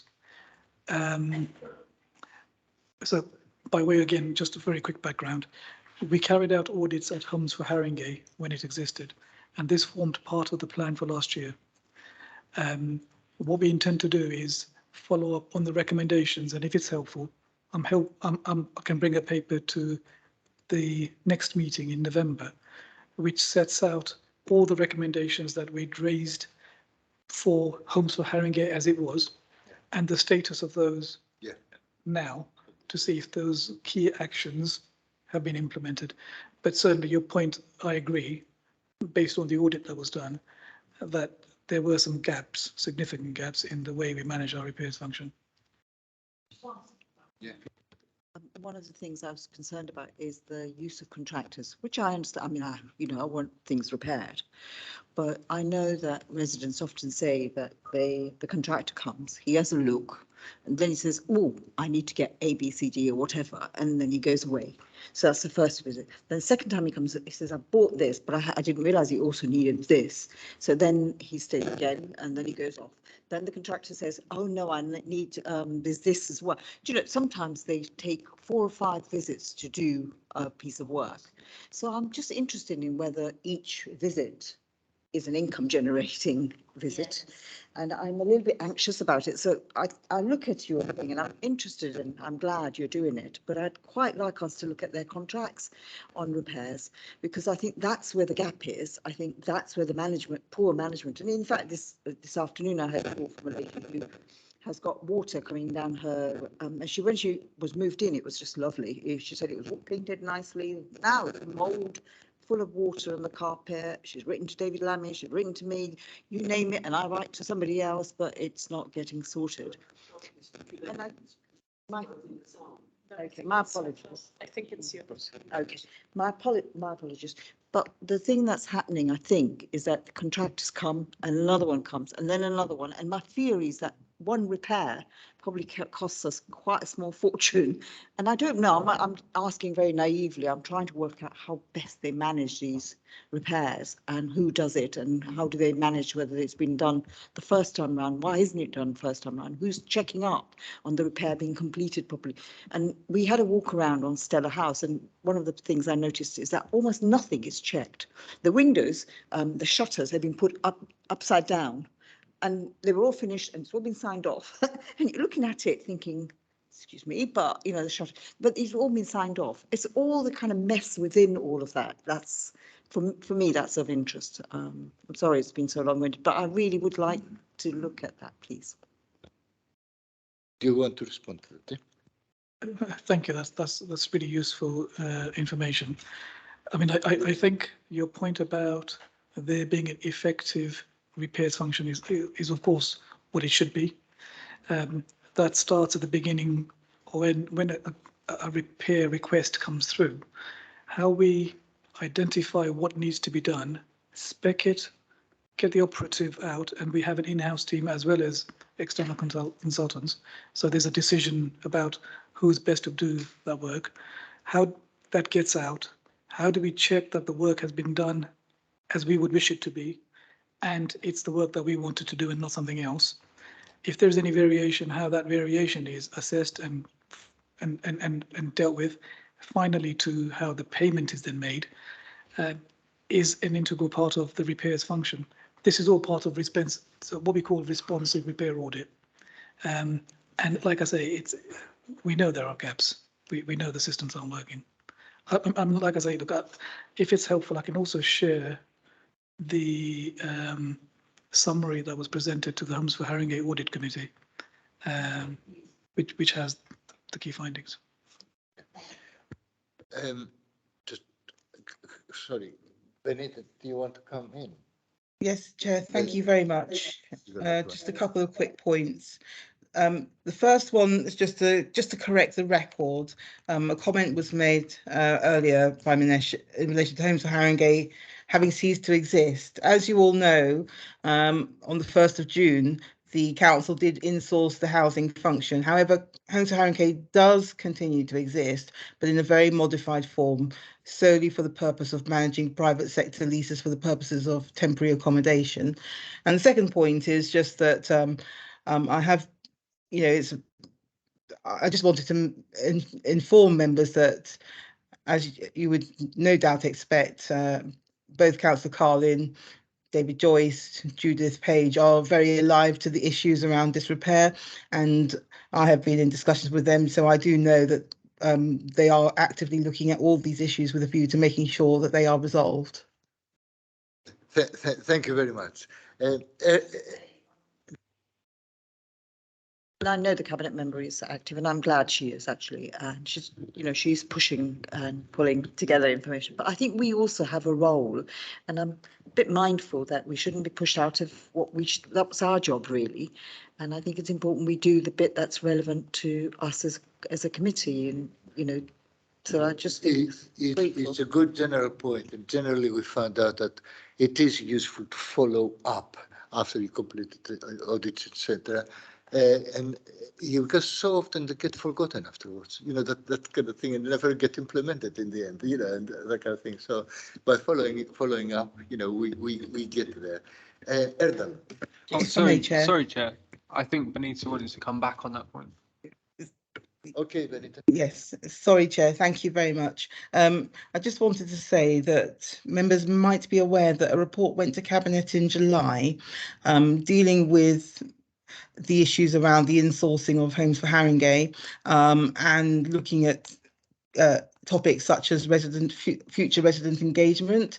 So there is I believe that the housing service is currently or will be in the autumn carrying out a consultation of residents, tenants, leaseholders, and will, with a view to there is already provision for consultation and engagement with residents at the present time, but with a view to looking at how that should be addressed going forward.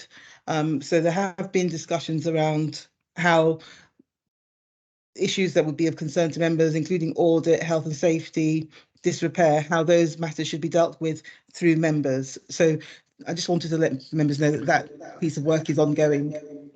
Thank you very much. Thanks a lot. Yeah, Erdal. Yeah, just a quick 1 minute. So if you can look at page 37, it's about cyber security. That was going to come in. So the areas to be audited 23, 24 next year, cyber security and accounts and general. So is that do you know why we need to wait for that long to audit the cyber security? If you could just explain that for us, please. Thank you. That's a very good question. It's a good point. So we've carried out an audit of cybersecurity for 3 years, essentially consecutively each year. The last report was issued about June time, and it was a limited assurance report. And in fact, the chair has asked me to ask the head of digital services to come to our meeting for November to talk about the progress in dealing with the actions from that particular report. I had in my plan for this year to carry out cybersecurity audit again, because it's such a critical area of our infrastructure. And the only reason I've put it back, and I've put it back just by a few months, is because I wanted to give digital services colleagues an opportunity to address all of the actions before I go back in and appraise the system. But rest assured, there will be a follow-up audit in the meantime anyway. So we won't be doing a full audit this year, but certainly we'll do a follow-up to make sure those actions are implemented, and then we'll do a fresh audit next year. I feel like I've spoken a lot today. So just from feedback from residents, often I guess residents in the East feel they're treated worse than residents in the West. I just wanted to ask in any of these reports, for the audits that are happening and also the audit that you mentioned had already happened, is there differences between wards, and is it okay? Can we view the differences of the wards? I know it's proportional because in the West there's probably less work, but proportionally, is it worse than the East? So when I think about the audit plan, certainly the audit work that we do, the key driver for what is on the plan is essentially 2 or 3 things. First of all, the risk. So wherever that risk may be, if it's in west, east, north, south, doesn't really matter. What is the most significant risk? And second point is, where are we getting the assurances that we are managing those risks? So if there are risks that we are comfortable that we have under control, because we are doing something, but we don't need audit assurance because we've got somebody else telling us how that's being managed, then actually I will not do an audit. So my driver doesn't tend to be geographic so much, but it tends to be more what are the key risks? Where are the assurances coming from? Where can audit add value? But if we were, would we be able to see where these risks are mostly placed? Yes, I mean, that's what the audit report would say. Yes, absolutely. So the audit reports would identify specifically where the risks are not being managed to the level we would be satisfied with. Yeah, totally. Yeah. Other questions, comments? Yeah, Charles? Just comments. I mean, on the last point, number one, I mean, the bulk of council properties are in the east of the borough, number one, but the risk obviously is across council when it's looked at. The point that the officer made about the report from the cabinet member and all that, be that as it may, but given, in my opinion, the recent transformation and the points that members of this committees have made, I think it probably would be prudent for another report or an update to come from the members, for the members of this committee in terms of the questions that have been asked about follow-ups, because there's so much that's happened that when you get a reply, it was in my head that maybe I should raise this as a members' inquiries, that when you get a reply, they say, oh, we've raised this job for blah, blah, blah, blah, and it's going to happen. You don't get any feedback from when they've been or whether the work has been done. Maybe it's very tiny matters and stuff like that. The point that was made about whether they deliberately do it to say, well, we'll go back and bill you again and go back and bill you again. I think that's what should be looked at. Now, I'm chasing officers, be it Homes for Haringey or the council now, about repairs where they've brought in external contractors. They've done the survey. It's gone back to the council for authorization or Homes for Haringey for authorization. 6 months or a year later, the resident is still chasing you that the work still hasn't been done. You know, so there are issues there, but I don't think it's necessarily for this committee or audit to do that. But the points that have been raised now, I think, have very important points in terms of value for money. You know, when it comes to that, maybe something that you may need to pick up with a cabinet member in terms of. But I certainly will put in a members' inquiries to that effect, because a number of stuff that say we've dealt with it will come back. You never get a comeback that has been done until the resident contacts you to say it hasn't been done or whatever.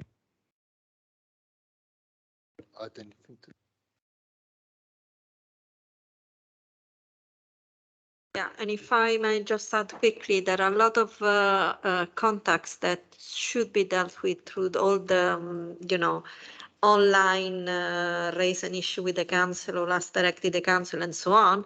It is raised, is assigned out some reference number, but the resident never got an answer. So they come back to us, can you please chase this for me? So again, I know that it's not part of what we're discussing, but I just want, there are several things that comes to us, and then we have to raise our members' inquiries on behalf of other services that don't provide the service to the residents. Thanks. I think you're raising a much wider issue than that. The general way in which we respond to members, to public inquiries, complaints, and all that kind of thing. The whole relationship we've got at the moment, which probably I would ideally like to have a thorough audit of that one. But anyway, you want to?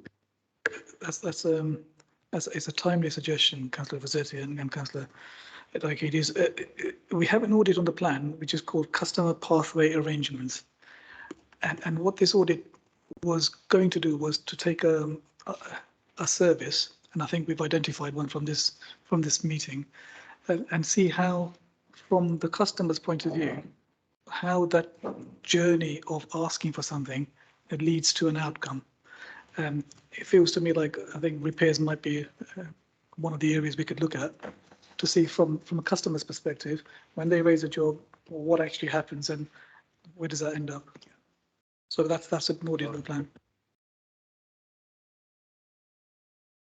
Just try to summarize. I think just broadly, Minesh, I think the committee feels that this extra emphasis now on the transfer of homes for Harrogate to all the areas you listed here are high priority.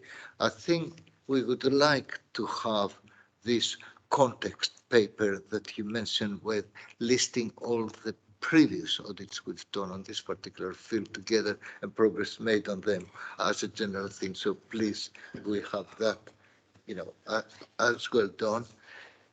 We noted the issue about the cybersecurity being coming back next year, but also that we will have a discussion this year. I would like to, I note the ones that slipped from the previous year into the current year on page 36. Maybe it would be worth if you say a couple of points about the management and inspection of trees, because I know Eldridge will be very keen to jump on that particular issue in particular, but I think other members as well, yeah, etc. And finally, on the new areas identified, I would be really grateful if you explain a bit more exactly what is involved on these two, the new River Leisure Center and the new parking system implementation. Yeah, okay. Thank you, Chair. So, yes, indeed.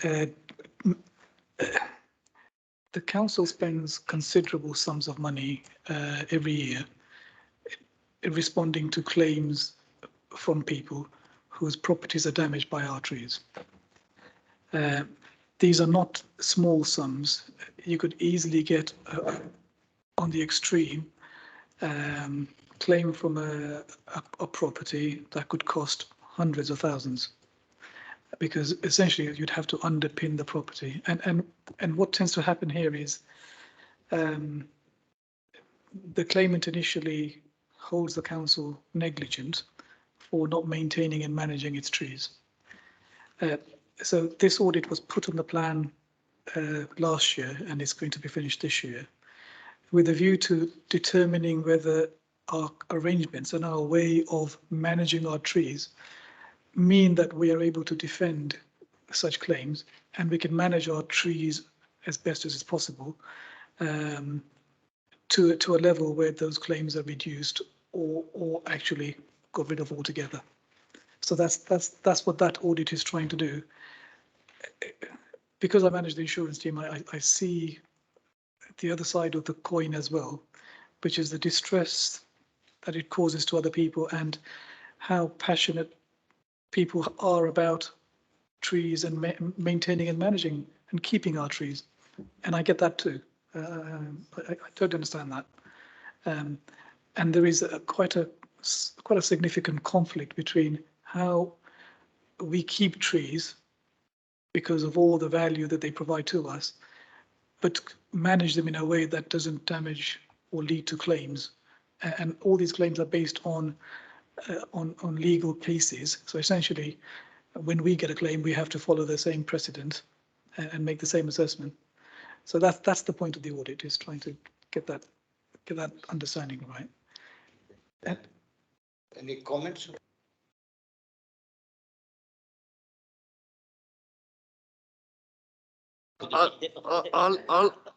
I'll say we all understand that. Don't forget that these trees have been there, most of them for 60, 80, 100 years.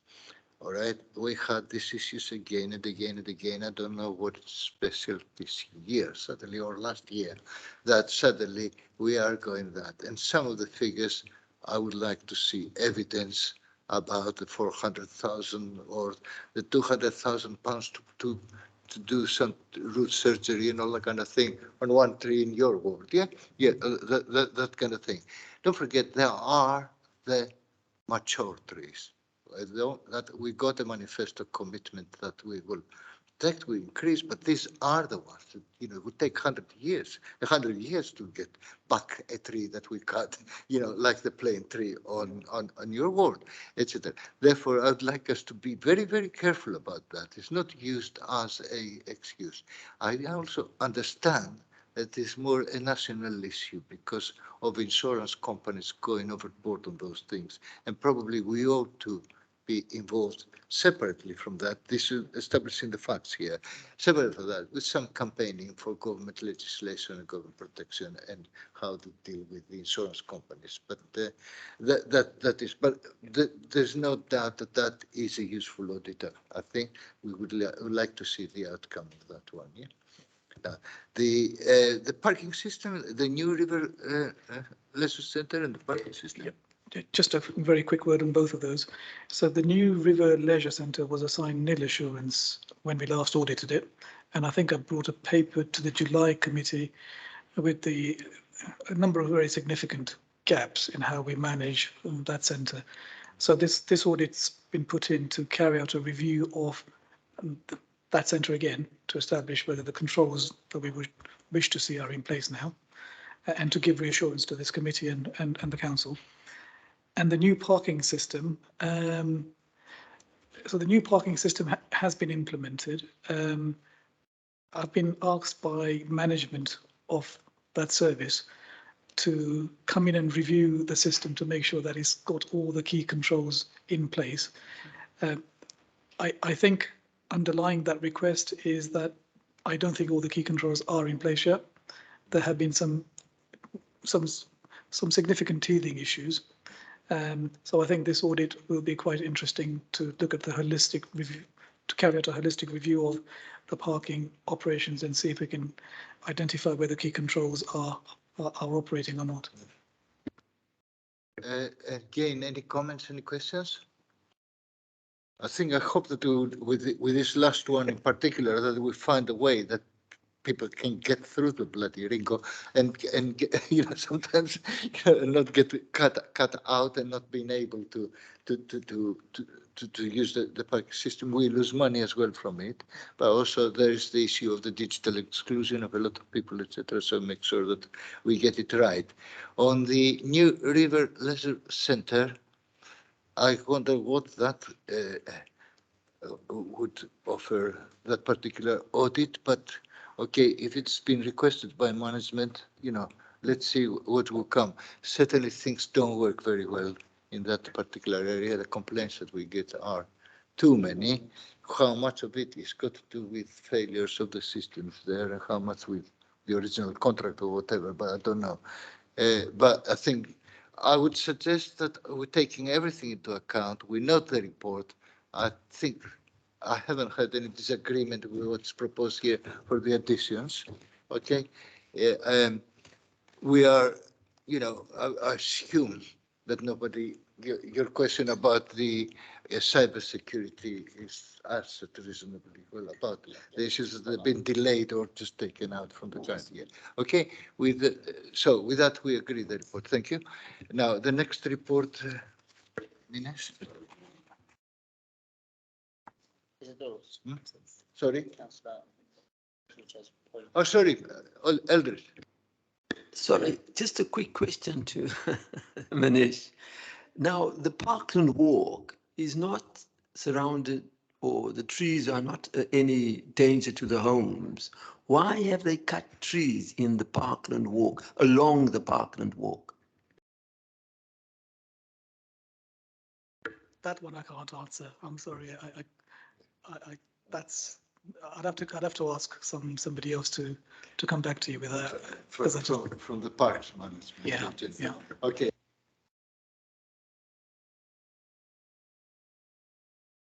Okay.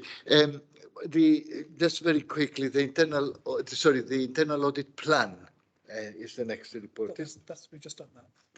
You just okay. Yes. All right. The quarterly fraud update. Sorry. Yes, you're absolutely right. Yeah. Sure. So just a very quick update, colleagues. So this one here is my usual report to you on the work that the fraud team has been doing and its activity. So this report goes up to the end of July. Yeah. The key things I'd like to highlight to you is that 3 or 4 things, I think. The first thing is, from a fraud point of view, the team has carried out a risk assessment of its own. There are so many different ways in which organizations and people are being targeted for all types of different frauds. Certainly for the last year and a half, 2 years, the focus has been on looking at a lot of these grants that we have been administering on behalf of central government and trying to make sure that where we give the money, we are as reasonably assured as we can be. Sort of two of my officers have been working pretty much full time on that. And more recently, in the last 6 months or so, the focus has been on something called post assurance work, which again, central government wished all local authorities to carry out. And we've been doing that. But I think it's getting to a point where now we move away from that piece of work and go back to the source of audits that we used to do. Sorry, the fraud work that we used to do, the anti-fraud work that we used to do. So that risk analysis is an important part of trying to understand what the risk profile landscape for fraud is, and then to focus on that, on the key ones. So you see in your paper that the paper identifies pages 51, 52, all different types of frauds. And it's reassuring that actually I report on a number of these to you every quarter. The one thing that I think we would like to do is, certainly for this year and for next year, do a bit more work on the tenancy fraud areas. So this is where our properties are misused by tenants to profit, or sometimes they're vacant and not being used at all. How do we basically maximize the usage of our housing estate? So that's where the focus, I think, is going to be. You'll see in terms of my report to you on the performance, that's paragraph 14.2 on page 53. We don't really have a target. I know this committee doesn't like the word target in terms of how many recoveries the team makes, but certainly it's my wish that I can demonstrate to the committee the work of my team and its engagement in trying to recover units which are being misused in some way. For the first quarter, we've got 5 properties that we've recovered as such. That is quite a bit lower than where I wish it to be. I think it's just because our resources have been so stretched in doing other work, but I think reprioritizing that will help get us back on track. So over the next few quarters, I wish to see that number go up. And the other number is around the right to buy fraud. This is essentially where someone claims a discount for purchasing essentially a property, but they may be not living there or using money from some other sources to try to acquire that unit. And we do a lot of work to carry out some due diligence checks. So 15 were stopped from going forward, where actually there was something not quite right about the way the application had been made. I'll pause there and just take questions because there's quite a lot of other bits of information. Thank you. Yeah.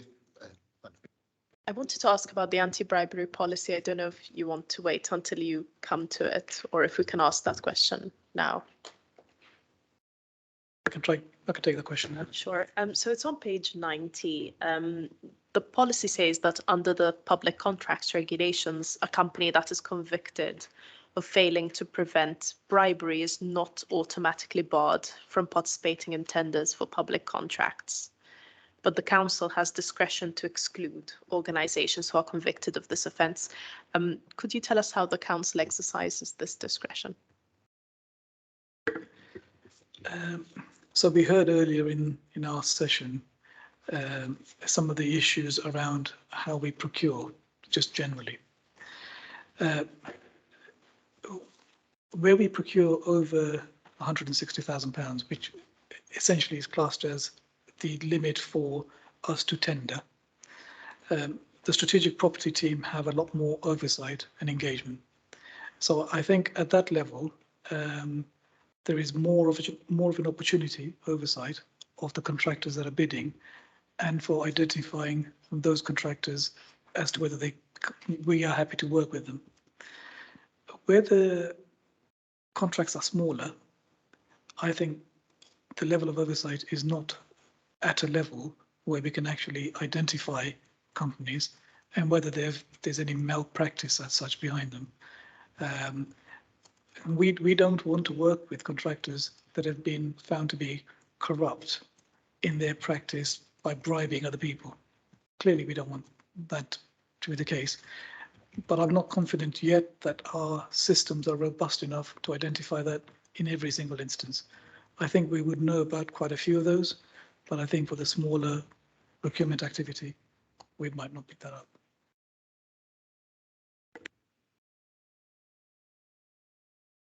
Yeah, sorry, yes, sir. Hi, sorry. My question was about the right to buy and also about, the first one is, there's two questions. The first one is about the right to buy because I had more than one constituent who was going through the process of the right to buy and it was quite cumbersome and they were contacting me and then I had to be the go-between to contact the council to get their skates on. So I want to know, there is a reference to that here, but it's a reference in relation only to those who are trying to acquire it via illicit or fraudulent. But what about the ones that are trying to acquire it legitimately and there's obstacles for them to get to that destination? And the other thing that I wanted to ask was about the tenancies and how, because the housing stock is very scarce. And if I could get £1 for every time someone comes into my surgery to say they're having housing issues or they're overcrowded or all those things, I want to know how the ones that are doing, how do they manage to go under the radar? Why isn't it quite, what checks and balances is in place to ensure that the right people get the right accommodation? Because for everybody that you actually grab, there is about 100 that are underground. So I want to know what do you have in place to, number one, ensure that, we are able to weed out the people that have got council accommodation under dubious means or continuing that fraudulent activity. And number two, the ones who are legitimate, that are trying to do the right to buy, what because I'm getting caught up in the net and I could do other things with my time. Thank you. Right, so let's deal with the right to buy first. The right to buy process is actually a cumbersome process from a legislation point of view, not from an audit point of view or a fraud point of view, just in terms of legislation. It's got many stages that have to be sort of gone through. One of the stages that we've introduced as part of our due diligence is for one of my officers to carry out checks to be satisfied that the person intending to buy the property is actually living there. And I think in some ways that answers your second concern, that actually the person is living there, not living somewhere else, and using the right to buy legislation to get a massive discount on buying a house. Also, there are checks to be satisfied that the source of money is money laundering, exactly. The source of money is legitimate and it's not coming from some dubious parts. Now, those checks are intrusive. Of course they are. My officer will go out and visit the property and knock on the door and be satisfied that the person, Mr. Jani, please identify yourself. Please show some proof that I can accept that you are who you say you are. And the second part around the bank side of things and the source of money, they will ask questions about what the source of money is. None of that, though, should be a problem for any legitimate buyer. It's very easy. Sorry, officer, I'm sorry to interject. It isn't about the legitimacy, it is the length of it, the unreasonable delays, which are getting into the process of, they were running out of, it's dragging on for too long and it was unnecessary delays and they were actually their right to buy was going to be sabotaged. It wasn't the fact that they were legitimate. These are tenants that I've seen that's lived there for 40 years because I've lived in the borough. So it wasn't a matter of legitimacy. It's a matter of the council dragging their feet and sabotaging them getting their right to buy. That's useful feedback. The fraud team would never wish to delay a legitimate process. If someone is entitled to buy property, that'd be fine. But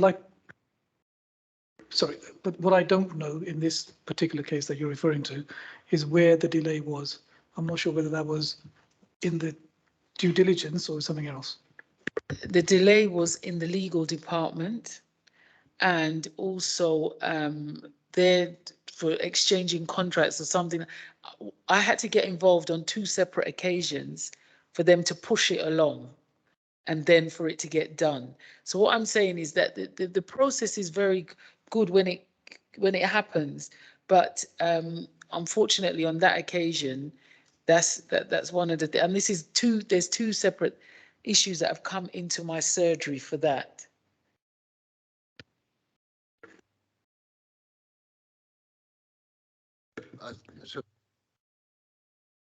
Say on that obviously that because this report has come up, the question is, as part of the delay which you've identified, is it as a result of audit's involvement?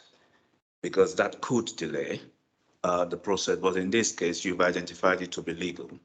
So that's a legal thing which audit hasn't been involved in. Yeah, so what I think probably needs to happen through the chair is maybe for an outline of the right to buy process to be provided to you, so that when someone comes to your surgery, if they're able to explain what it is, then you are able to channel it to the right section, because this is just audit coming in and checking the process to see whether the individuals are actually have the right to buy that. Absolutely. And can I just say as well, you might help here or there with some members training to suggest on anything like this so we know exactly what the rules are on these ones, that kind of thing. I think probably your section organize some of that stuff as well. But Charles is absolutely right. We've got to separate whether it is something to do with the anti-fraud process, that kind of here, or whether it's got to do with legalities and shortage in legal resources or whatever, the kind of thing. But it is a serious issue. Can I say we're running a bit out of time now, and I think with all that, I think I assume we agree the report, yeah? Yeah, everything we know the report. Nines, very quickly with your last report, just I didn't expect that it would take that long on the previous ones, but please, very, very briefly. Thank you, Chair. So just a very quick introduction. We already have an anti-fraud and corruption strategy. The corporate committee agreed that back in December 2020.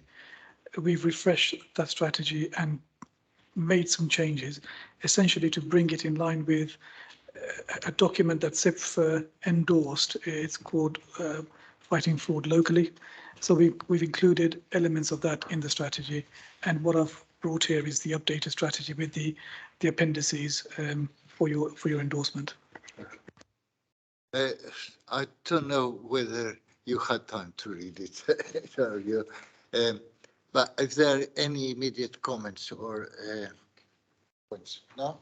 Can I suggest that if you haven't, please have a look at it, and if it is, feed any comments back. It seems to me pretty straightforward, but just in case somebody notices something, please feed it straight away to Nines, before we finalize it. Okay, otherwise we note that. And finally, and my apologies. Sorry, Chair. Sorry.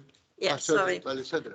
Just a quick comment about what was said about the anti-bribery policy, which is very good and probably apply to all of this. And we go back to the issue of procurement and the checks that we are able to do when we procure works or services, because obviously it's not just only a financial checks, it's only looking at what each one of these companies that are that we are contracting, if they maybe be involved on any of this. That's it. Yeah. My sincere apologies to Claire. Can't go until now. This is the last report. Just before Claire says anything, It's been going for 2 years or more. We have been through it again and again, that committee, some period I wasn't member of the committee, but throughout we went stage by stage. It is pioneering in one sense, it's in certain aspects approach. Therefore, it was justifiable. I think that the council took its time and got there, hopefully getting it right and proving that we did go through everything. But the decision as regarding going ahead with it and the timetables, etc., they have been made, although the final timetable is on the update. What the committee has asked is, after it made the decision to endorse the cabinet's request, is that we are kept informed on progress on it, that kind of thing. And that is the progress report now. It's not about whether we go ahead or whether there's any other fix, against it. It's just simply a progress report, which also will give us the dates, hopefully. Chair, could I just come in before we go into the report quickly? Could I come in before we go to the report quickly? Just on a point of procedure, just for new councillors and stuff like that. I was going to say that, Claire, now please, it's good. No, I had a point of procedure I wanted to bring up. Can I speak on that?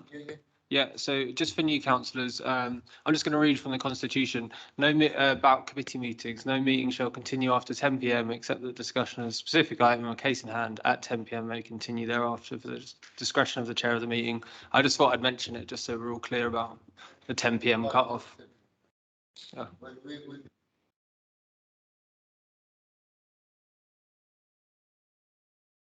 Claire, thank you.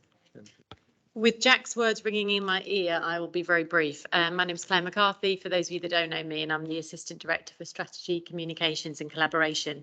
I'm actually here really on behalf of Jill Taylor, who is the Assistant Director for Communities and something else, inequalities maybe, who is the person actually leading this project, but she wasn't able to join us this evening, so I said that I would step in, and I am involved in the project, so I was able to do so. As Councillor Diakides has said, there's not a decision for you to make tonight. It is just a progress update so that you know what's happening with the road name change. It's all detailed in the paper, but effectively we've, following the decision that was made on the 1st of February by the committee, we've fixed the date for implementation of the name change as the 23rd of January, which is within the timeline that the committee set us. The paper also details that what will be happening between now and then, and fundamentally there are two processes. So there's kind of a process of inside the council of doing the things that need to be done, but then there's the really important part of it, which is engaging and supporting the residents on the street as this process plays out, and that is kind of detailed in the paper. That will include door-to-door along the street, drop-in sessions held locally at the community centre and at the library, as well as online, email and telephone kind of access to help and support as well. And that programme will be led by our Connected Communities colleagues, who, as you'll all know from your own work as ward councillors, are very adept at working with and supporting residents, in lots of different ways. And this process will kick off with a letter going out to residents very shortly that will begin the process of letting them know what happens next. And of course, residents will be able to request that letter in community languages as well, because we're conscious that there are many residents of the street, who, for whom that might be helpful. Just on the sort of process and legal points, the order itself is planned to be made on the 9th of September. It takes 6 weeks, so you have to do it 6 weeks before the implementation date. So that will be done on the 9th of December. And then we will have copies of the formal order that after that point we'll distribute to residents, and they'll be able to use that for the purposes of proving that the road name has changed. So for instance, if they need to change their bank details and utilities and those kinds of things, that can be done using this formal order. Or a copy of it, if you like, a bit like when you get copies of your birth certificate and use it as a, as a sort of proof of identity kind of thing. The paper also mentions all the elements of the work that we will actually do on behalf of residents. So the organisations, the range of organisations that we will notify, like Royal Mail and others, it's all in the report. So we will do as much of the legwork as we can for residents, and where they've got to do some of that work themselves, and particularly for any that might have and need additional support through that process, then of course that will be provided as I've described. So hopefully, members, that gives you the update that you require. And just to say, of course, that the road signage will be changed and installed on the 23rd of January. The law requires, but it makes sense to retain the old signage as well for a period, so that anybody walking up or down, or delivery drivers or others, can easily identify that there has been a change, and then ultimately 1 year after the change, the old signage is removed and the process is effectively kind of complete, as it were. So I hope that provides you with the update that you need, but obviously I'm happy to answer any questions. Any comments, any questions?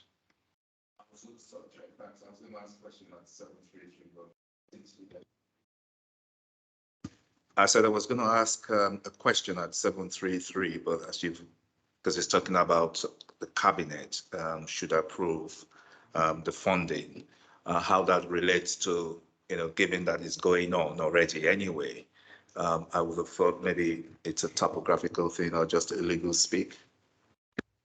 It's just that formally, it requires a decision of the executive, so i.e. the leader or the cabinet, to just approve the payment of the sort of voluntary payments. I think they're described as the £300 that was proposed and suggested by the committee and endorsed by this committee as a kind of support package, really, financial support package.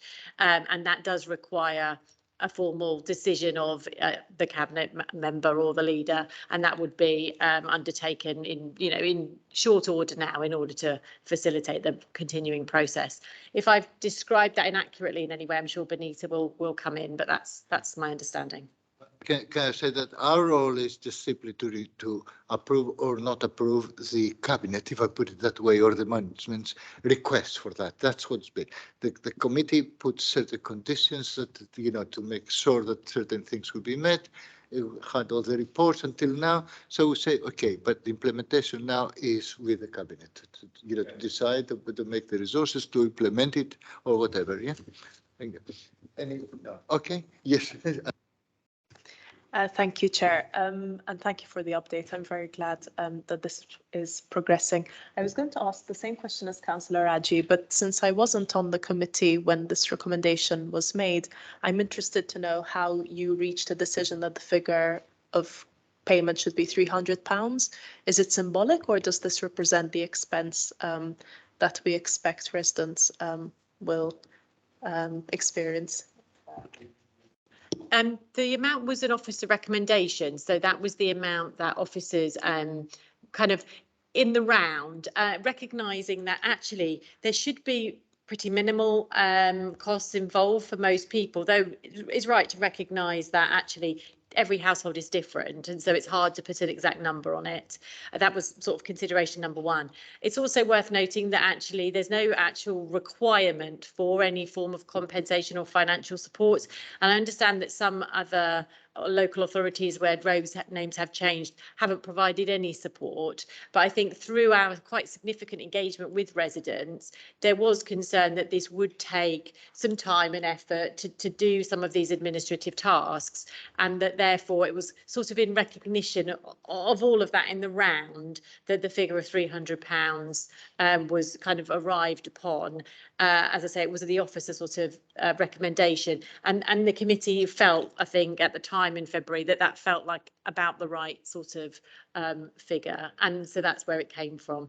I suppose the other thing to note was the alternative, and I think this is probably noted in the previous report, it would have been where people maybe claimed for particular costs, almost like an expenses system. But I think the process for managing a system like that may be considered more onerous and bureaucratic, both for residents and for officers. So those were some of the kind of considerations, I suppose, that went into it. But as I say, it is all subject finally to an executive decision that we anticipate would be made in short order now. So that's some background. I hope that answers the question. Benita, any legal advice? Anything? Any complications? Chair, no, I have had a chance to review the report. I can see that the procedures that were followed previously have been carried out properly. In December, the notice of intention to make the name change was issued. Objections were considered by the committee in February 22. So the only thing now that needs to be done is for, as Claire mentioned, the order to be made, and that will come into effect in January. So Claire's also mentioned that, as you know, Chair, that it's for the executive to decide in relation to things to the support package. Thank you very much indeed. Any other comments? So we all agree, all right? We're happy with the report. Thank you very much. At last, we will get there. Yeah. Just very quickly, there are no new items of urgent business. No.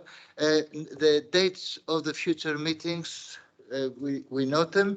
Any other business? Okay. Okay. Thank you very much. It's been a bit of a long meeting, but hopefully it has been quite productive. Thank you very much indeed. Cheers. Cheers.